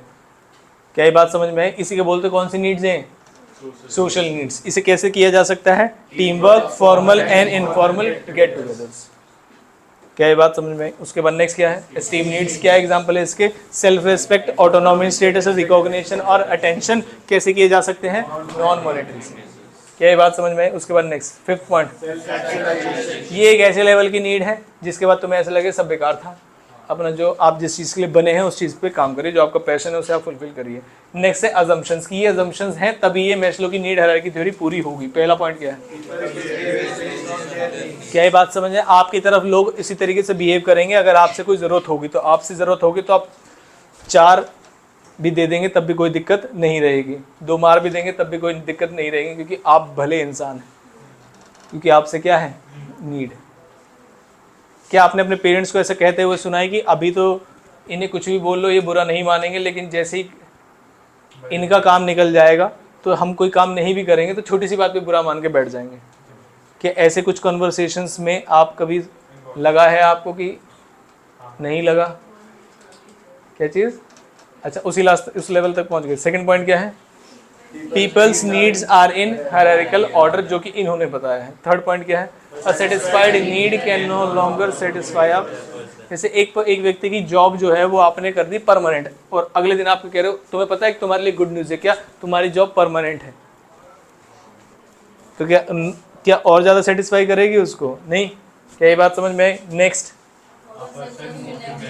Only when lower needs gets satisfied. यही बात समझ में? आसान वाले पॉइंट्स हैं, इंपॉर्टेंस आप पढ़ लेंगे खुद से। इंसेंटिव पे आ गए, जो कि आपके एग्जाम में कंफर्म आने वाले हैं। यही बात समझ में? इंसेंटिव्स में पहले कौन से हैं? मॉनेटरी। नेक्स्ट कौन से हैं? Non monetary. पहला कौन सा? पे एंड अलाउंस। पे अलाउंस पे आ जाते हैं पहले से, जिसमें आपको कैश वगैरह सारी चीजें दिखाई दे रही होंगी, अलग अलग अलाउंस के नाम से आपको दिया जाता है। सेकंड क्या है? प्रोडक्टिविटी लिंक का मतलब अगर जो एफिशिएंट एम्प्लॉय है तो उसकी प्रोडक्टिविटी ज़्यादा होगी तो उसे वेजेस ज़्यादा देंगे, जो कि differential piece wage rate system में ऑलरेडी पढ़ चुके हैं। नेक्स्ट क्या है? जो नॉर्मल पे अलाउंसेस से ज़्यादा दिया जाता है अच्छी परफॉर्मेंस के लिए। फोर्थ पॉइंट क्या है? अगर कंपनी को प्रॉफिट्स हो रहे हैं तो वो अपने एम्प्लॉय के साथ भी शेयर कर सकती है, उसमें कोई दिक्कत वाली बात नहीं है। फिफ्थ पॉइंट क्या है? को पार्टनरशिप, या फिर क्या लिखा है? एम्प्लॉय स्टॉक ऑप्शन, जिसके अंदर एम्प्लॉयज को कंपनी की ओनरशिप दी जाती है। ओनरशिप का मतलब शेयर्स दिए जाते हैं। कैसे प्राइस पे? मार्केट प्राइस पे, रिड्यूस प्राइस पे? रिड्यूस प्राइस पे दिए जाते हैं, और इसे क्रिएट करता है एक फीलिंग ऑफ ओनरशिप। क्या ये केस स्टडीज में आता है? यस। सिक्स्थ पॉइंट, इधर ध्यान दो, इधर। सिक्स्थ पॉइंट क्या है? रिटायरमेंट बेनिफिट्स, जिसके 3 एग्जांपल है, provident fund, gratuity and pension. Seventh कौन सा है? परक्विजिट्स का मतलब क्या होता है? Benefits in kinds. कैश नहीं दी जाता, इसमें क्या दी जाती है? काइंड। जैसे मैंने कहा आने जाने में दिक्कत है तो वो क्या कर देंगे? कैब, उसके साथ ड्राइवर दे देंगे। क्या ये बात समझ में? तो वो उनका होगा, बस मुझे आने जाने में हेल्प कर देगा। नेक्स्ट कौन सा है? Non monetary. इसका मतलब पैसे नहीं मिलेंगे आपको, लेकिन आपको फिर भी मोटिवेट कर दिया जाएगा। जिसमें पहला क्या है? स्टेटस, मतलब ज़्यादा स्टेटस दे दिया कंपनी के अंदर, प्रमोशन दे दिया एक तरीके से। सेकेंड पॉइंट, ऐसा एनवायरमेंट बनाइए, छोड़ दो, ऐसा एनवायरमेंट बनाइए कि व्यक्ति का काम करने का मन करे। क्या ये बात समझ में? तो बॉस ने एम्प्लॉय से पूछा कि बता एम्प्लॉय, तुझे ऐसा क्या कर दूं इस ऑर्गेनाइजेशन के अंदर, किसको लाऊं, किसको निकालूं? कह रहा तुम निकल जाओ बस। इस ऑर्गेनाइजेशन में सब सही है, बस कौन गलत है? बॉस। अगर तुम निकल जाओ तो जीवन बड़ा आसान हो जाए। क्या ये बात समझ में आई? ठीक। उसके बाद नेक्स्ट, एक एम्प्लॉय को अपने जीवन काल में जो भी उसका टेन्योर है किसी ऑर्गेनाइजेशन के अंदर, ये उसके एम्प्लॉयर की रिस्पॉन्सिबिलिटी है कि वो करियर में एडवांसमेंट की अपॉर्चुनिटीज प्रोवाइड करे, और अगर वो इसके केपेबल नहीं है उसे ट्रेनिंग कराए, डेवलपमेंट कराए, कुछ भी कराए। क्या ये बात समझ आती है? उसके बाद नेक्स्ट, बताइए इसमें किसकी वैल्यू बढ़ाते हैं, इंसान की या जॉब की? जॉब की वैल्यू कैसे बढ़ाएंगे? देखिए पहला पॉइंट, greater variety of work content. Next, requiring higher level of knowledge and skill and give workman more autonomy and responsibility. Fifth point क्या है? क्या ये ईआरपी मैक्सिमम केस स्टडीज में आता है? आपकी बार बार पूछा जाता है, तो पढ़िए क्या लिखा है। इट इंक्लूड्स क्या? अवार्डिंग सर्टिफिकेट्स देना। दूसरा, प्रेजेंटिंग मोमेंटोज एंड ट्रॉफीज। तीसरा, honouring for valuable contribution, displaying employees name information board पे या पब्लिश कर देना मैगजीन में, और कॉन्ग्रेचुलेशंस करना। 6 पॉइंट क्या है? जॉब सिक्योरिटी का मतलब एक पर्टिकुलर टाइम पीरियड तक आपको नहीं निकालेंगे, और गवर्नमेंट जॉब होगी तो कभी नहीं निकालेंगे। 7 पॉइंट, डिसीजन मेकिंग प्रोसेस में या प्लानिंग में अगर आपको लगता है कि एम्प्लॉयज का इन्वॉल्वमेंट जरूरी है तो एम्प्लॉयमेंट, उसका जो इन्वॉल्वमेंट है वो करिए, इससे वो साइकोलॉजिकली अच्छा महसूस करेगा। उसके बाद नेक्स्ट, ये पढ़िए जरा, बताइए फटाफट से।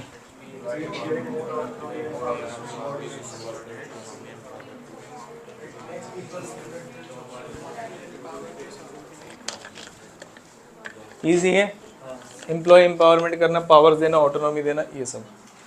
इसके बाद आ गए पार्ट 2 पे। पार्ट 2 में क्या है? लीडरशिप। लीडरशिप की 3 स्टाइल्स होते हैं। मैं लीडरशिप के बारे में डिटेल में नहीं जा रहा। लीडरशिप की कितनी स्टाइल्स होती हैं? 3।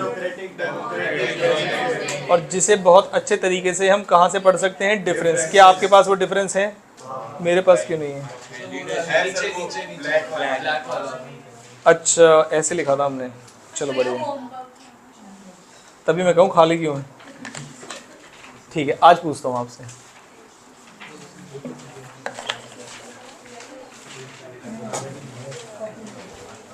बुक के अंदर है? नहीं है? चलो इधर आते हैं, इधर आते हैं। अथॉरिटी अथॉरिटी अथॉरिटी, पहला पॉइंट है। सेंट्रलाइज का मतलब क्या है? किसके पास रहेगी? लीडर। पहले तो 3 स्टाइल है, तीनों के नाम बताओ।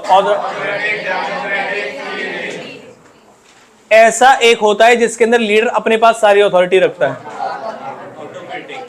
कौन सा रहता है? ऑटोक्रेटिक। दूसरा कौन सा है? डेमोक्रेटिक, जिसके अंदर अथॉरिटी तो उसी के पास है लेकिन थोड़ी सी शेयर भी कर देता है और डिस्कस भी कर लेता है। लास्ट वाले में डेमोक्रेटिक में पूरी किसके पास रहती है? सबऑर्डिनेट के पास। सूटेबिलिटी बताइए कहां पर अनपढ़ लोगों के लिए, कहां पर पढ़े लिखे लोगों के लिए? अनएजुकेटेड स्किल्ड वर्क के लिए यहाँ पर आएगा, यहाँ पर एजुकेटेड लोगों के लिए आएगा और यहाँ पर हाईली प्रोफेशनल लोगों के लिए आएगा। नेक्स्ट, डिसीजन मेकिंग किसके हाथ में रहेगी? ऑटोक्रेटिक में लीडर के पास, उसमें लीडर के पास लेकिन डिस्कशन के बाद, और लास्ट वाले में सबऑर्डिनेट के पास। मोटिवेशन कैसा motivation? Negative, positive, positive, high positive. Fifth point, communication का पैटर्न, एक में वन वे, दूसरे में टू वे और तीसरे में फ्री फ्लो। लीडर का रोल पहले वाले में एक्टिव रोल है, दूसरे वाले में बैलेंस रोल रहता है, दोनों का रोल होता है, और लास्ट वाले में पैसिव रोल रहता है, उसमें सबऑर्डिनेट का रोल ज्यादा होता है। Next, education level of followers, यहाँ पर इलिटरेट, यहाँ पर एजुकेटेड और यहाँ पर प्रोफेशनल। 8 पॉइंट, सजेशन किसमें? पहले वाले में नहीं, दूसरे वाले में करते हैं, तीसरे वाले में जरूरत नहीं पड़ती। 10th point, centred. पहला वाला है लीडर सेंटर्ड, दूसरा वाला ग्रुप सेंटर्ड और तीसरा वाला सबऑर्डिनेट सेंटर्ड। 11 पहले वाले में, दूसरे वाले में होगा, तीसरे वाले में जरूरत नहीं पड़ेगी। 12th पॉइंट, किसको रेजिस्ट करते हैं? एम्प्लॉयज। इस वाले को रेजिस्ट करते हैं, बाकी दोनों को रेजिस्ट नहीं करते। आई होप इससे तीनों कैटेगरी की लीडरशिप आपको समझ में आ गई होगी। हाईली कोऑर्डिनेटेड इसलिए क्योंकि उसमें दूसरे व्यक्ति का रोल नहीं है, तो इस वे में बोला गया है उसमें कि कोऑर्डिनेशन, हाँ बोल सकते हैं आपकी कोऑर्डिनेशन ज्यादा हाई होता है ना? क्यों? क्योंकि एक को बोलना है और दूसरे को सुनना है, बात खत्म, तो कोऑर्डिनेशन बढ़िया है। हम किस पॉइंट पे आ गए? कौन सा रह गया अब? बस नहीं, बैरियर्स। कम्युनिकेशन वाला पार्ट आसान है, सेंटर रिसीवर वाला वो आप कर सकते हैं। मैं बैरियर्स करा दूं फटाफट से, या बैरियर्स रहने दो? बैरियर्स का लेक्चर शेयर कर दूंगा, आप देख के चले जाना। जिनका भी पेपर से मैंने सिर्फ बैरियर्स ही डिस्कस किए हैं। कम्युनिकेशन में कितने तरह की कम्युनिकेशन होती है? फॉर्मल और इनफॉर्मल, और जिस बच्चे ने स्ट्रक्चर पढ़ा हुआ है वो इसे आसानी से बता सकता है, कोई भी दिक्कत वाली बात नहीं है। हालांकि इसमें पैटर्न है जो आपको पढ़ने पड़ेंगे। पहला पैटर्न कौन सा है? हाँ, ये वाला पार्ट तो ठीक, बढ़िया है, बढ़िया है, बहुत ही बढ़िया है। चलो हम आते हैं आज के आखिरी चैप्टर पे।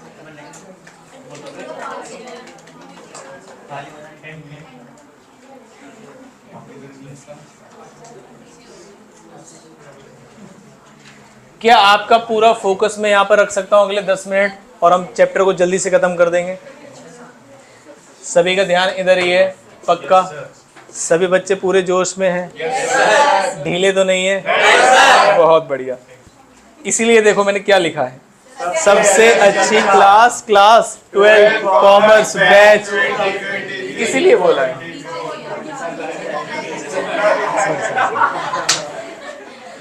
अच्छा सॉरी, कोई नहीं देखेगा कि कौन कौन नालायक है। शैली, सिम्मी, प्रियांशु, दक्ष, दिव्य, ये नालायक हैं। ऐसा बच्चा मैं नहीं बोल रहा हूँ, चलो पहले थे अब नहीं है, चलो चलो कुछ नहीं। पहला पॉइंट क्या है? इट इज अ, बताओ कैसी लाइन है? चिंटू लाइन। कैसी लाइन है? चिंटू line. It refers to the process of, सुनो,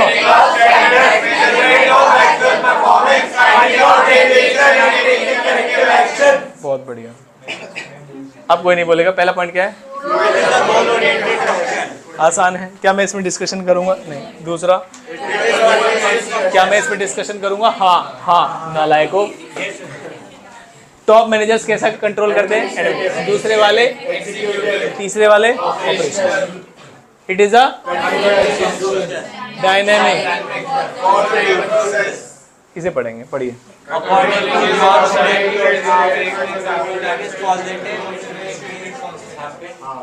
प्रोसेस सबसे आसान है। पहला सेटिंग अप स्टैंडर्ड्स, दूसरा डेवलपिंग, पहला क्या है? सेटिंग अप स्टैंडर्ड्स, दूसरा मेजरमेंट ऑफ एक्चुअल परफॉर्मेंस, तीसरा comparison with standards and finding out deviation, fourth analysing deviation, fifth taking corrective action. क्या ये बात समझ आती है? इसमें कोई भी दिक्कत वाली बात नहीं है। बहुत बढ़िया। अरे अरे अरे अरे है इसके टेक्निक से दो। क्रिटिकल 2 मिनट बस, 2 मिनट के अंदर खत्म। पहली टेक्निक कौन सी है?